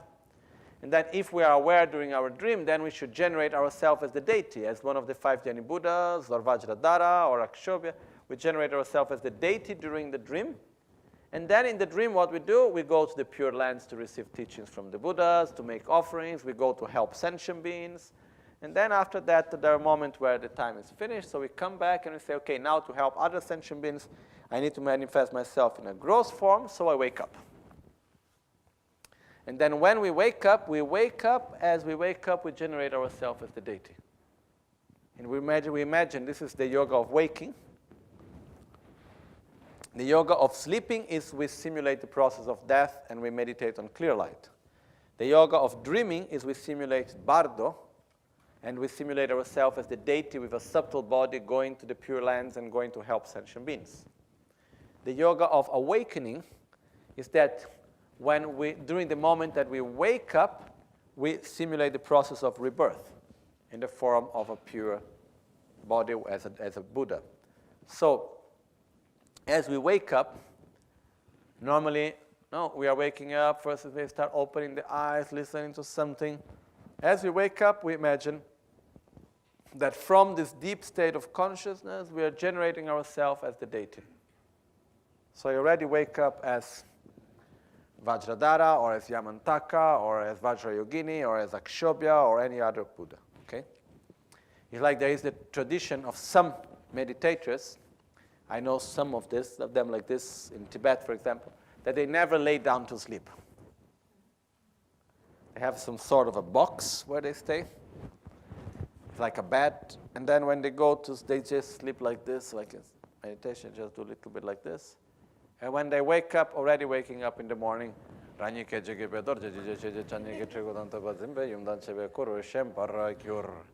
means when waking up, already saying, in an instant, I appear in the form of Yamantaka with 1 face and 2 arms.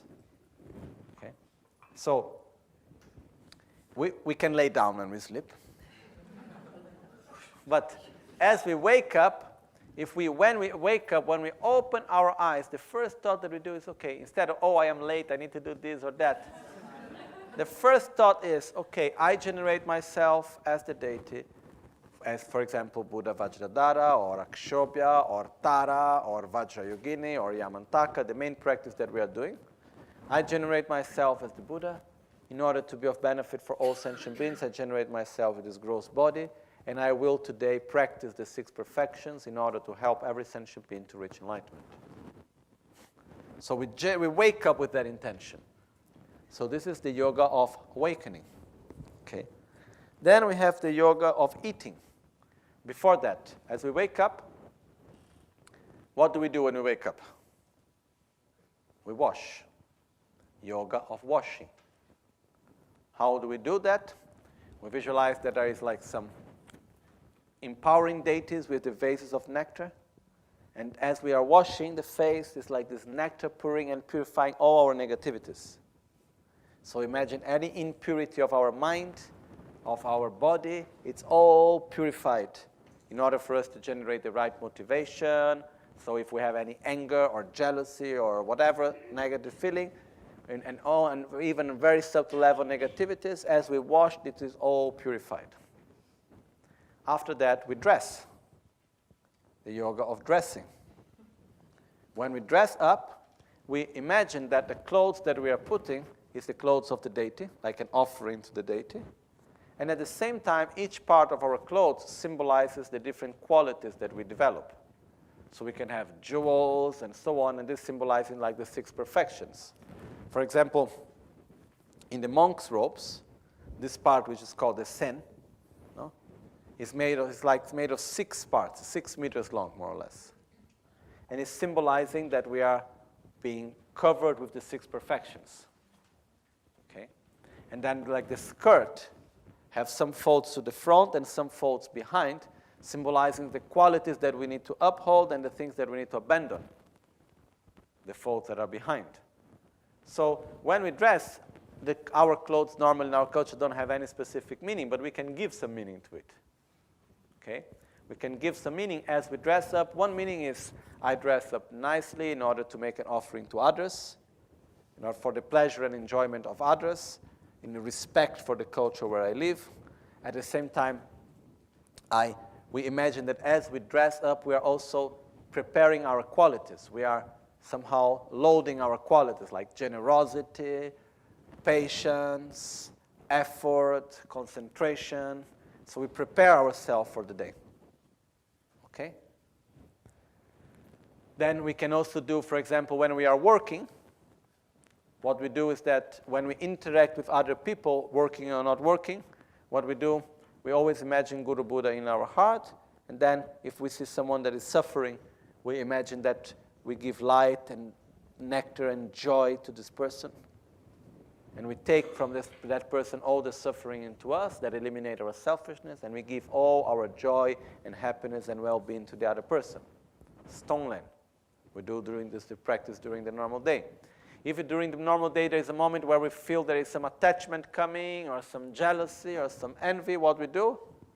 We do the mantra, Om Amitabha Hum, Om Amoga Siddhi Hum, and we connect again to the 5 Dhyani Buddhas. Okay? We can visualize them in our chakras, or we visualize them in front of us, or we connect to to Guru Buddha that is in our heart. Okay? When we do the mantra, what we do is like we are remembering the qualities that we have within us and that we have developed. Okay? Then when we work, why we work? Because we need to have a livelihood, right? And by working, what happens is that basically we are generating the necessary resources in order for us to be able to sustain this life, and by that we can also practice our own Dharma. Okay? So in a way, when we work, if we work with the intention that, okay, I am generating the resources necessary to practice Dharma to reach enlightenment for the benefit of others. This is also another way that we can transform what we are doing. During the day, when we interact with other people, we can give love to them. We imagine when we see someone non-verbally, we just think and we say, I love you. I wish you to be happy. When we eat, we imagine Guru Buddha in our heart, or the 5 Dhyani Buddhas in our chakras, and then we offer to them the food that we are eating, the pleasure that we receive. Whenever we see something that is beautiful, we offer it to Guru Buddha that is in our heart, and we dedicate our joy to all sentient beings. Whenever we have a moment of suffering, we take refuge, and we dedicate, may any other sentient being that is going through the same suffering be free from their suffering as I eliminate my own. So if I have a headache, by curing my headache, by eliminating my headache, may all sentient beings that have headache be free from headache. Okay? So these are all different ways how we can practice between sessions. Okay? Let me see if there is something else here.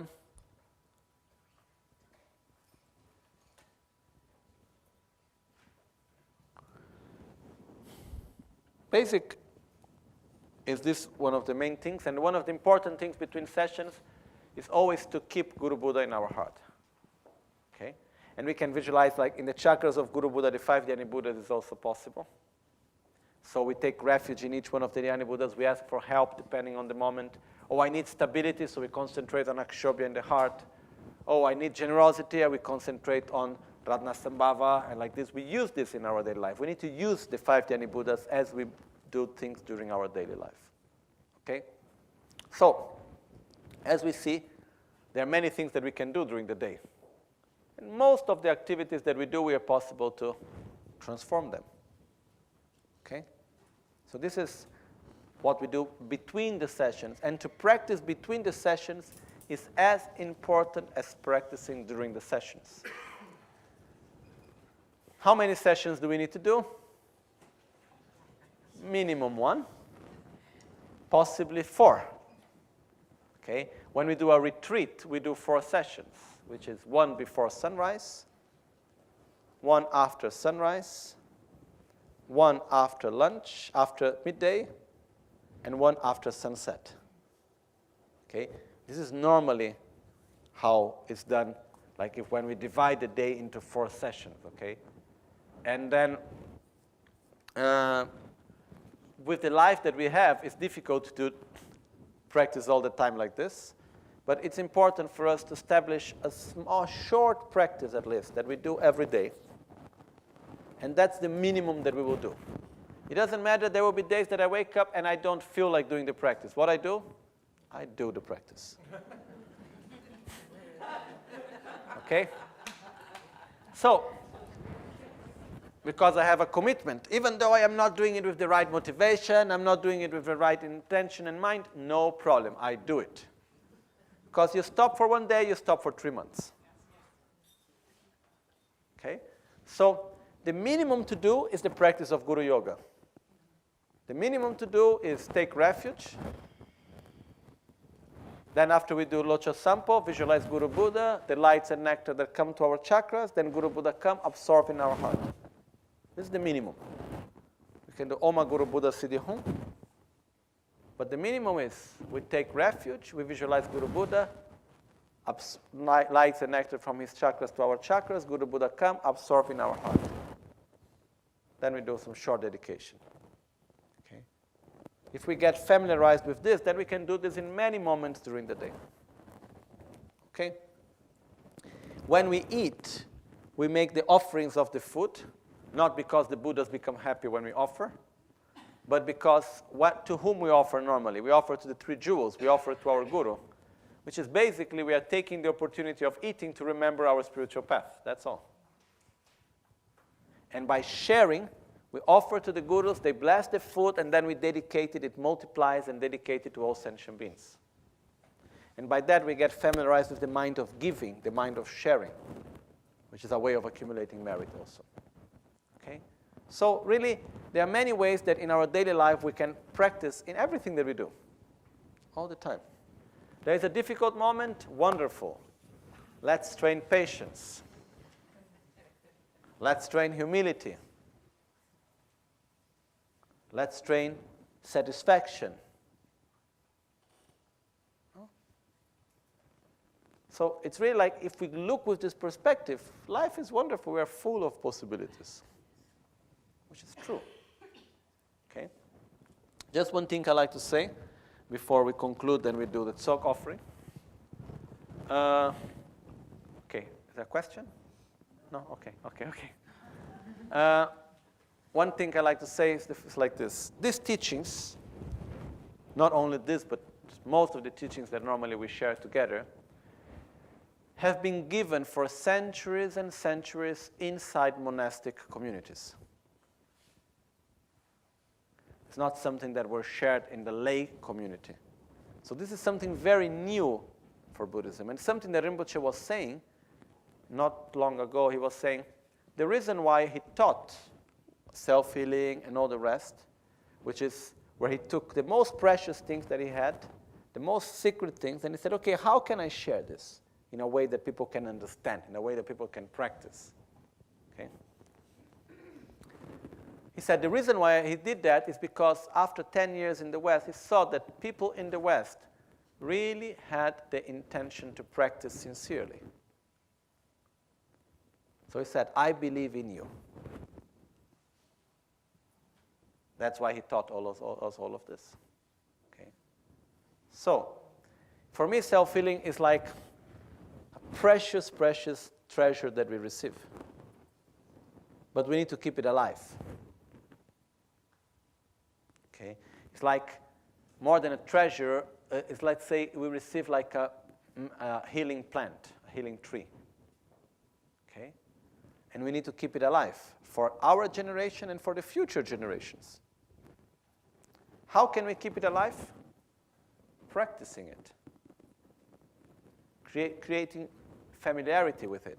Learning the meaning, put it into practice, so that after we can share with others. And there is another thing also which I really believe, is that the more people do self-healing, well, the more easy it would be for others to do. Okay? This I have seen in many situations, like in the beginning when Rinpoche was coming, there were some concepts and some things were so difficult for people to learn. Then after, when there is a group of people that already know that and someone new comes, it becomes so easier for these people to know. It's not because they are much more special than the other ones before. It's because there is already this energy, let's call it like that, of people doing it. So the responsibility of keeping alive our lineage is not on the hands of the Lamas only. It's in the hands of every one of us. How? By practicing, so that we can assure that this can go on to the next generations, that we can share it, okay? And then also for our own selves. Self-healing is also a way how to prepare for our own death.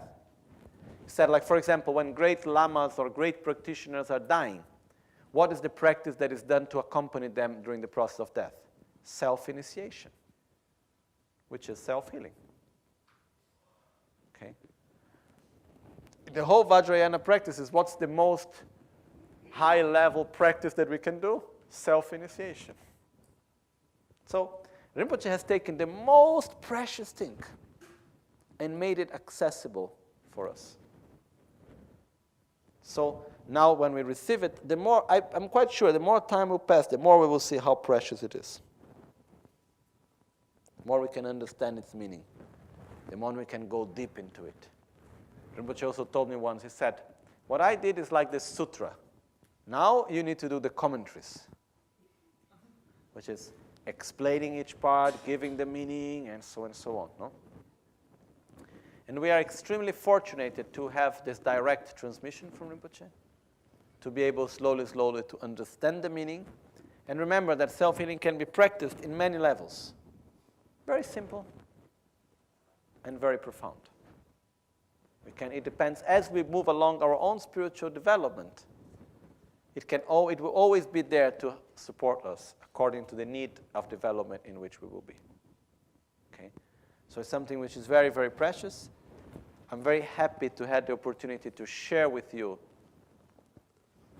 something about self-healing, to have some little bit better idea about the whole practice. Okay?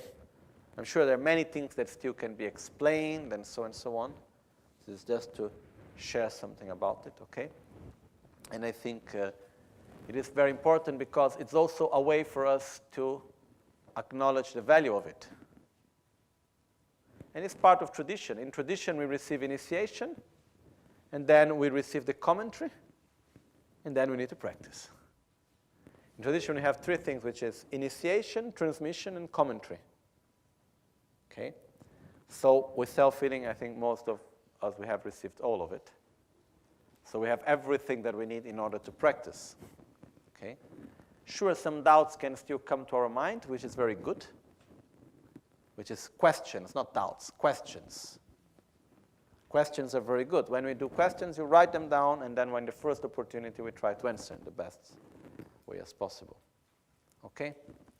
So, in a way, to thank our Guru for giving us this practice and for this transmission, and I would like also to thank very much all of you for these days together, and because of also your patience, your dedication, your concentration, of listening with an open heart and open mind. So now we'll do a very short Tsok offering. Okay? So we take the text of the Guru Puja, but we go directly to verse number 55, I suppose.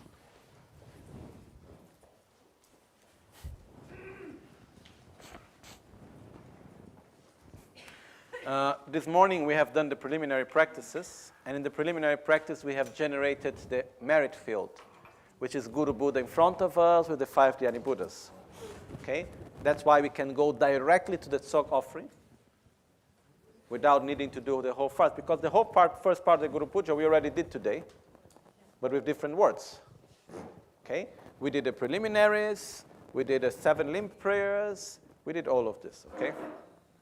So now we go, Guru Buddha is in front of us, so we will just bless the Tsok offerings, invite all the other guests of the Tsok, which is Pandey Lama, Dorje Shukden, all other gurus of the lineage, all the protectors, idams, and then we make the offerings. We invite them here, so we make this gathering. We'll just do the Tsok offering few times recitation, and then after we do the conclusion. Okay? I think it's verse 55, correct? Om Ahom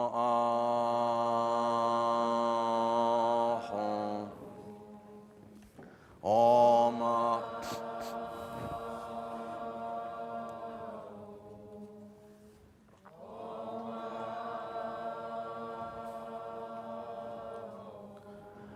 Owo yeshe la namba nang che dan che ze so so namba chele wambo druge che yodo de donge yeshe kebra chen gebe sadam panan ken tam che yong so kyabe china sa che den tam se chen se samge mi kyabe kanwar kyo ema ho yeshe repa che shin kam tam che dor che shin ne nan dorje potranche kun sanche NgalSo par chunan pa wo pa mo ma dan chu pe mi yang me tak pa ram cham ba shin go hon tro kun yer she che kun na long me ye shin bar we te mi gue ge bu sum ge kar a tsen den te pa ka pa lar on ze nam so sor bar war gyur de da te ne om a ho ka do se je so so par long ye me para ze nam shu kol we lang pa cher ye pe ye ge sum le we ser so chok chur trepe dorje sum de tse shu na chen rang ne so sor yi ge sum dimpe de tse shu ne chu dan re chan tum par che e ma ho de gu pel war gyat so gyur om a hum om a hum om a hum Tuje danye tsagyo lama dan yida latso kyamne kunchos Pavo kandra chogyon sunzot Chenren cheben nedire shekso so Gyawa kunge tinle la maso gyalmo shecha tsenso wa Tseche mebe wange chenrena topa meba nyurtu shekso so nindo shingi nami lapchen kur losan tembe sodu changwe shu tupten chewe drumin duzin che cheki gyabo korche shekso so rinche letru zebe dendre la shavsen vecha tempra shune kya drupcho dala dogu modru so ho tinse nga dan chage chin la pe same dutse socho gyatso de sagyo lame tsonam nyechir bul om ah dogu pela repe tsinze ne ema ho chinle chache abtus ho tinse nga dan chage chin la pe same dutse socho gyatso de yedam la tso korche nyechir bul om ah dogu pela repe tsinze ne ema ho tinze nga dan chage chin la pe same dutse socho gyatso de sonam nyechir bul om ah dogu pela repe tsinze ne ema ho tin chache abtus ho tinze nga dan chage chin la same dutse socho gyatso de Kandro chogyon sonam nyechir bul om ah dogu pela repe tsinzene ema ho tinle cherchen abtus ho tinze nga dan chage chin la pe same dutse socho gyatso de korche nyechir bul om ah ema ho tinle cherchen abtus ho tinze nga dan chage chin la same dutse socho gyatso de dorche shuden korche nyechir bul om ah dogu pela repe tsinzen ema ho tinle cherchen abtus ho tinze nga dan chage chin la pe same dutse socho gyatso de simchen tsonam nyechir bul om ah dogu pela repe tsinzen ema ho shigyur chi ho tinse nga dan chage chin la pe same dutse socho gyatso de tsagyo lame tsonam nyechir om ah dogu pela repe tsinzen ema ho chin la cherchen abtus ho tinse nga dan chage chin la pe same dutse socho gyatso de korche nyechir bul om ah dogu pela repe tsinzen ema ho chin abtus ho tinse nga dan chage chin la pe same dutse socho gyatso de kuncho rinchen sonam nyechir bul om ah dogu pela repe tsinzen ema ho tamcho cherchen abtus ho tinse nga dan chage chin la pe same dutse socho gyatso kandro chogyon sonam nyechir bul om ah dogu pela repe tsinzene ema ho tinle cherchen abtus ho tinse nga dan chage chin la pe korche nyechir bul om ah dogu pela repe tsinzene ema ho tinle cherchen abtus ho tinse nga dan chage chin la pe same dutse socho gyatso de korche nyechir bul om ah dogu pela repe tsinzene ema ho tinle cherchen abtus ho tinse nga dan chage chin la pe same dutse socho gyatso de magyo simchen sonam nyechir bul om ah dogu pela repe tsinzene ema ho tinle tunga shigyur ho tinse nga dan chage chin la pe same dutse socho gyatso tsagyo lame tsonam nyechir bul om ah dogu pela repe ema ho abtus ho tinse nga dan chage chin la pe same dutse socho gyatso de nyechir bul om ah dogu pela repe tsinzen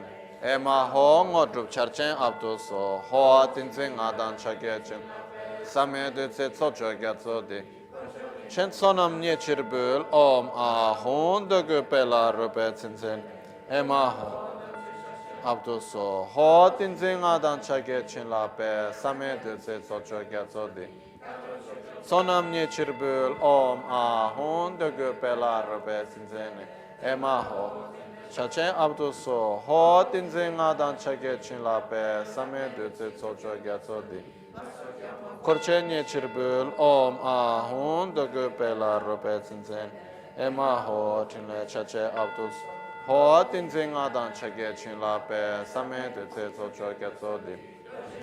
Korche nye chirbul om ahum de gu pe la robet. Ema ho tin le chache abdu so. Ho tin zing adan chage chin.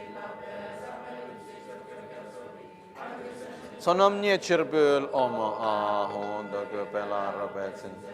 Ema ho tunam dunga shigyor chi. Omo ahum, omo ahum, omo ahum. Same de gu socho di lama ida choson dan kanro dan jenge. Kebrage ne desu cho masu gyamo korche dan ke chendo je shutense kanye gozo chel. Shene lo sangyawa i rin lo chocho geba dan da japon lo yon choki china same par. Dara ne ke tawa lo samdo nyudu drubar so om ahum. Same de gu socho di lama ida choson dan kanro dan jenge. Kebrage ne desu. Masogyamo korche dan gyacen dorje shudense kanye koso chelabu shene lo sangyawa en lo chocho gyeba dan da japon lo yoncho ki china same parche so dara nuke tawa lo samdo nyudu drupa om ahum hum same dego socho di lama ida chos kanro dan chen gyaso bu kebar gene deson Masogyamo korche dan gyacen dorje shudense kanye koso chelabu shene lo sangyawa en lo chocho gyeba dan da japon lo yoncho ki china same parche so dara nuke tawa lo samdo nyudu drupa Om ahum hum same de gu socho di lama ida choson dan kanro dan chenga kepra gende de son cho maso gyamo korche dan gyachen dorche shuden kanyen koso che la bu shene lo sangya wa yi rin lo chocho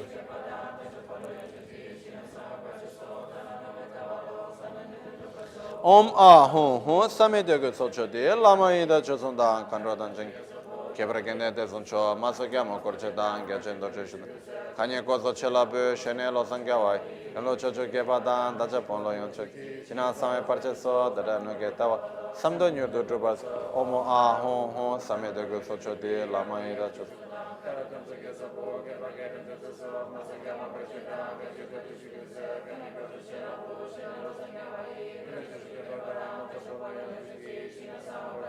da no ge tawa lo samdo nyu do drubar Omo ahum hum same do gu socho di lama idan chosundan kanro tam chen gyatso Gende te sunchon maso gyalmo korche dan gyacen dorche shudense kanyen korzo cela bu Cene lo sangyalwa ring lo cho cho gepa dan da cha pen lo yun gi china sanwe parche so dan dan ge te warlo sam de nyur tu dru par zu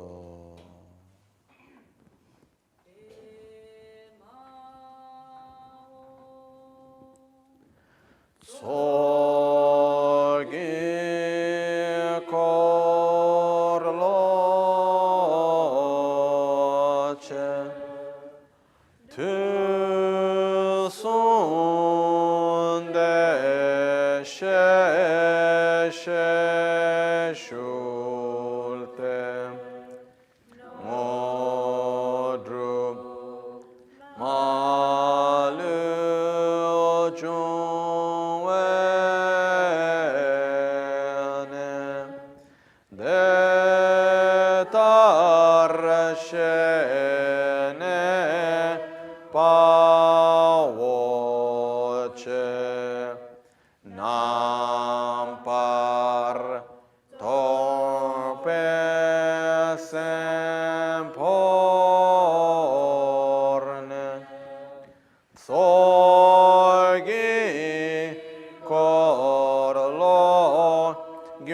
kuntu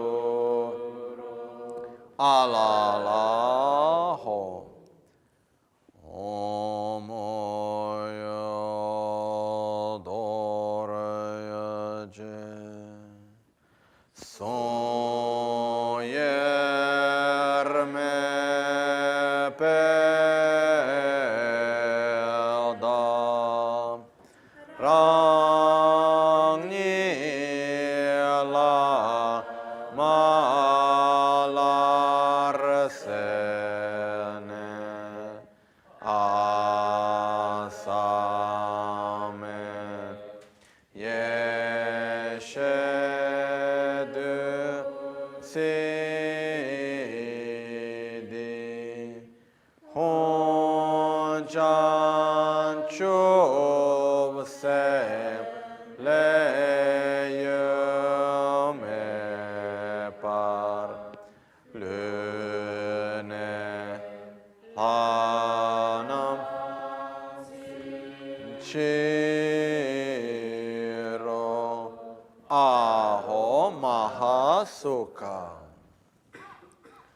Hunde shin shepa tam chedam pavo dani ne jurma kandro dani kandro ma kula dani sovade deva shura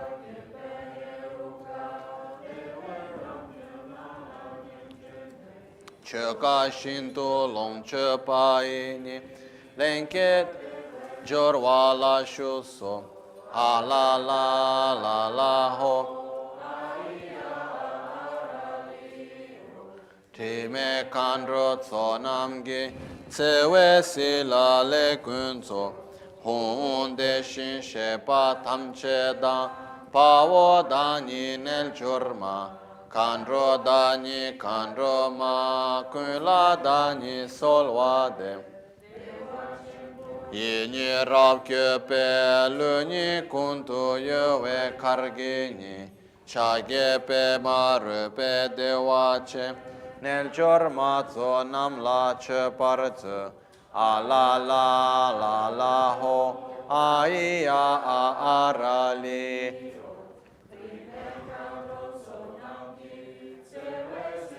Le kunzo Hunde shin shepa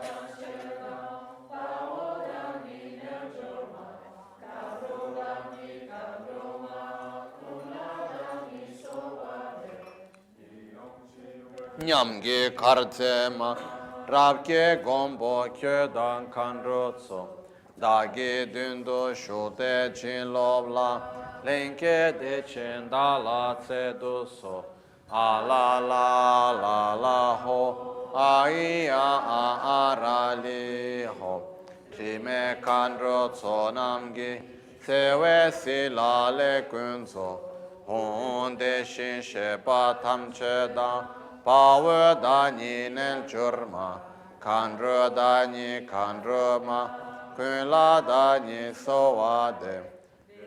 Tarpe tseni demba kyo de chempang pe katup tu mai, tse chi dro war mi she de chen yang, chuke chogi unan.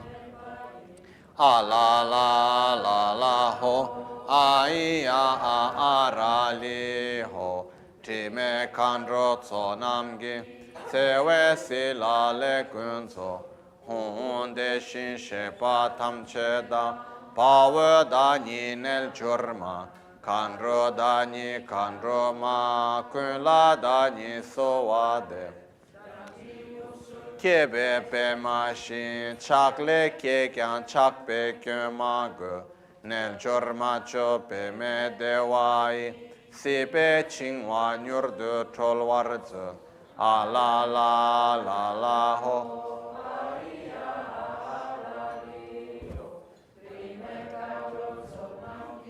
Sewe sila le kunzo, honde shin shepa tamche da, pavo dani nel giorma, kandro dani kandro ma, kunla dani sovade.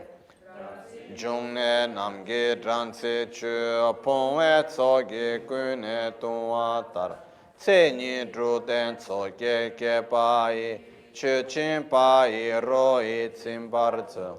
A la la ho. A I a ra li ho. Tim. Se we si la le kun zo.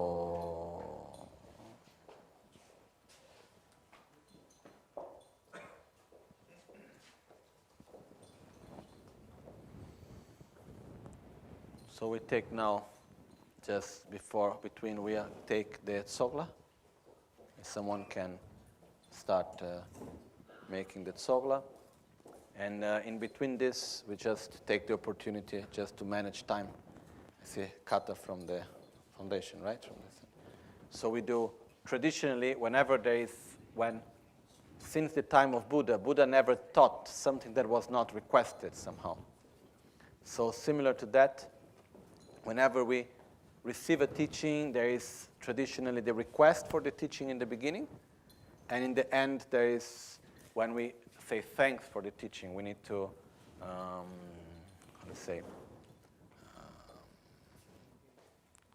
we need to, the right word in English doesn't come to me, but we need to say thank you somehow. No, we need to say we are grateful for what we have received.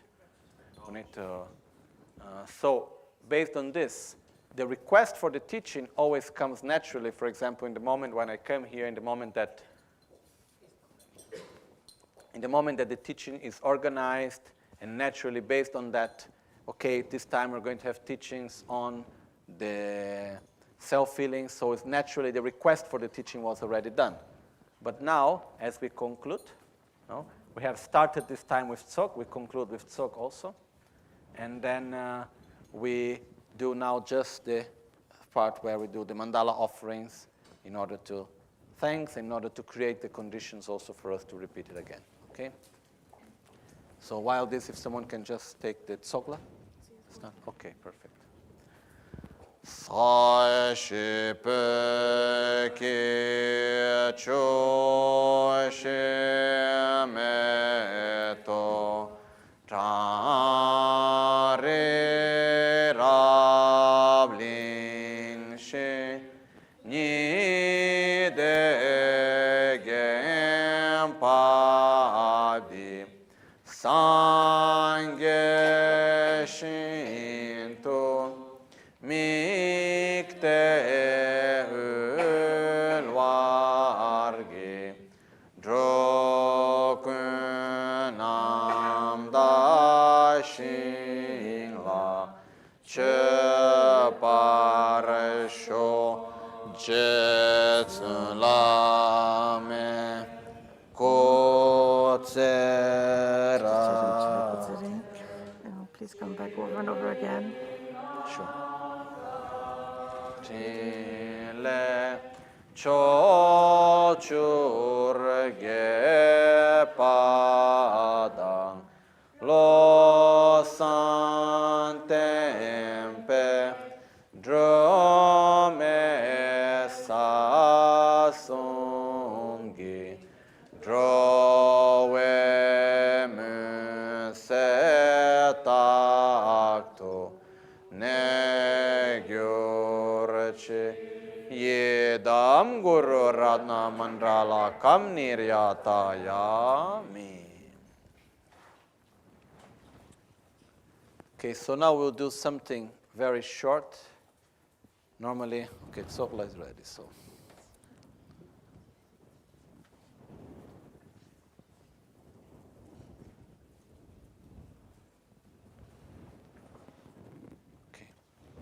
Just before we conclude, I would just do auspiciously, we do one first line of the beginning of the teaching, which is an auspicious way so that we can do it again, okay? So, as we go through the practice of self-healing, the first thing that is important for us is to understand the meaning of the teachings and the importance of it. So self-healing is a very traditional practice, which was taught by Lama Ganchen. And it is basically named the NgalSo Tantric self-healing practice, which is a practice to abandon all negativities, to accomplish all virtues, which is NgalSo. It's Tantric, which means it's part from the Hinayana, Mahayana, and Vajrayana, which means it's Vajrayana, which is inside the Mahayana, which combines the teachings of the Hinayana, which is part of the spiritual practice, which means basically it's in order to develop the qualities that transcend this life. At the same time also, it's a practice to heal our body and mind, to self-heal ourselves, which deeply means to cure the most deep aspect of our ignorance, which is the wrong view that we have of ourselves and others, to cure our own identity. And it's a yoga, it's a practice, something that we should do constantly in order to train ourselves, in order to gain the realizations. Okay? So now we'll just do the final dedications. And for that we do the tsogla. This time we do the tsogla also dedicated to take away the interferences so that as we go home we can practice well. Okay? If we did the first tsogla, the first day to take away interferences for the teachings, and now we do it dedicated for our practice. Okay? Oma ahum, Oma ahum, Oma ahum, Madan tuna yinsuda a yeshele drudutseche, Dogu gyatso chembro gyur, Oma ahum, Oma ahum, Oma ahum. Ho tinse ngadan chage chin la pe same ditse tsolage. Tamche shingyon tsonam nye chirib. Oma ahun dogu pe la rube tsins. Ema ho nel churtin le tsushindru. Ho lame drona korchege tsolage tso dishela timbarin chenke badan tenze ne chuk. Neme tseda wancho dan peldan radan kelwasan loncho gyache kodobshin shidan gela soba legi ngodro dalatso tamse chingi dalaso ngodro kunge tundut tumi chida nenamdan tendan gena mebratso milam ninda tsemange chachenge ba mebrat jigden deshin lole dan truna peshin chobet dele tamche chungwa dan ila deba kundro sho Jimba gyachen gyurwa te tu drove tuntu rancho sangesho Ngonse gyawa namge madrove kewe tsonam jimbe trol gyurchi.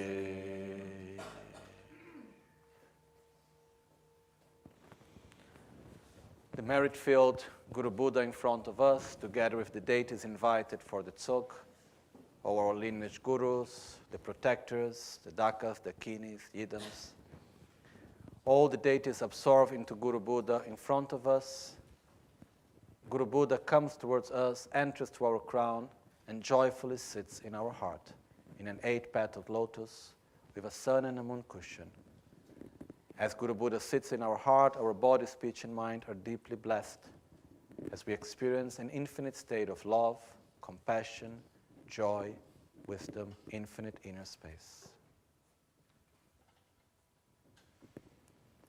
Jetsun lame kotse rabten chi namkaratin le chochur gepat tempe dreme sasumgi drove munse tato ne gyurchi chancho semcho rinpoche make panam ke gyurchi kepa nyampar me paya kongne konto pelwar sho Nimo dele tsendele nime konyande Ninsen takto dele Kuncho sumge jingelo Kuncho sumge ngodrupso Kuncho sumge tashisho.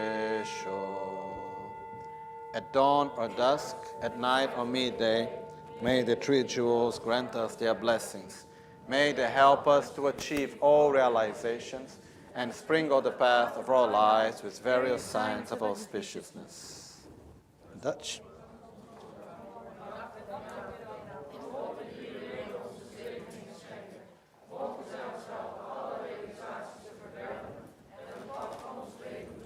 Please watch out.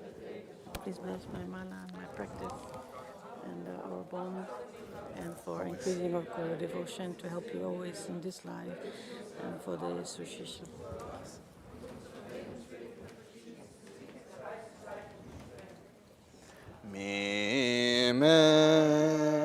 Thank you. Thank you. one note together. As in dream kempe Belia de Opomalu Jonse Esaweda Kanchen Kepe Tsogetsunga Losan Trakpe Shavla Solvade Namo Guru Bhye Namo Buddhaya Namo Dharmaya Namo Sangaya Namo Guru Bhye Namo Buddhaya Namo Dharmaya Namo Sangaya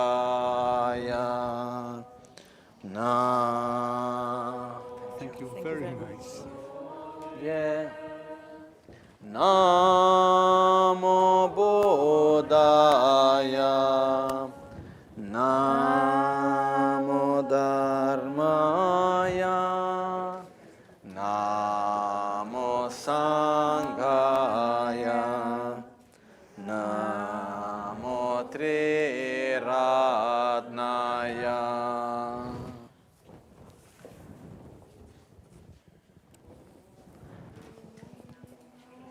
So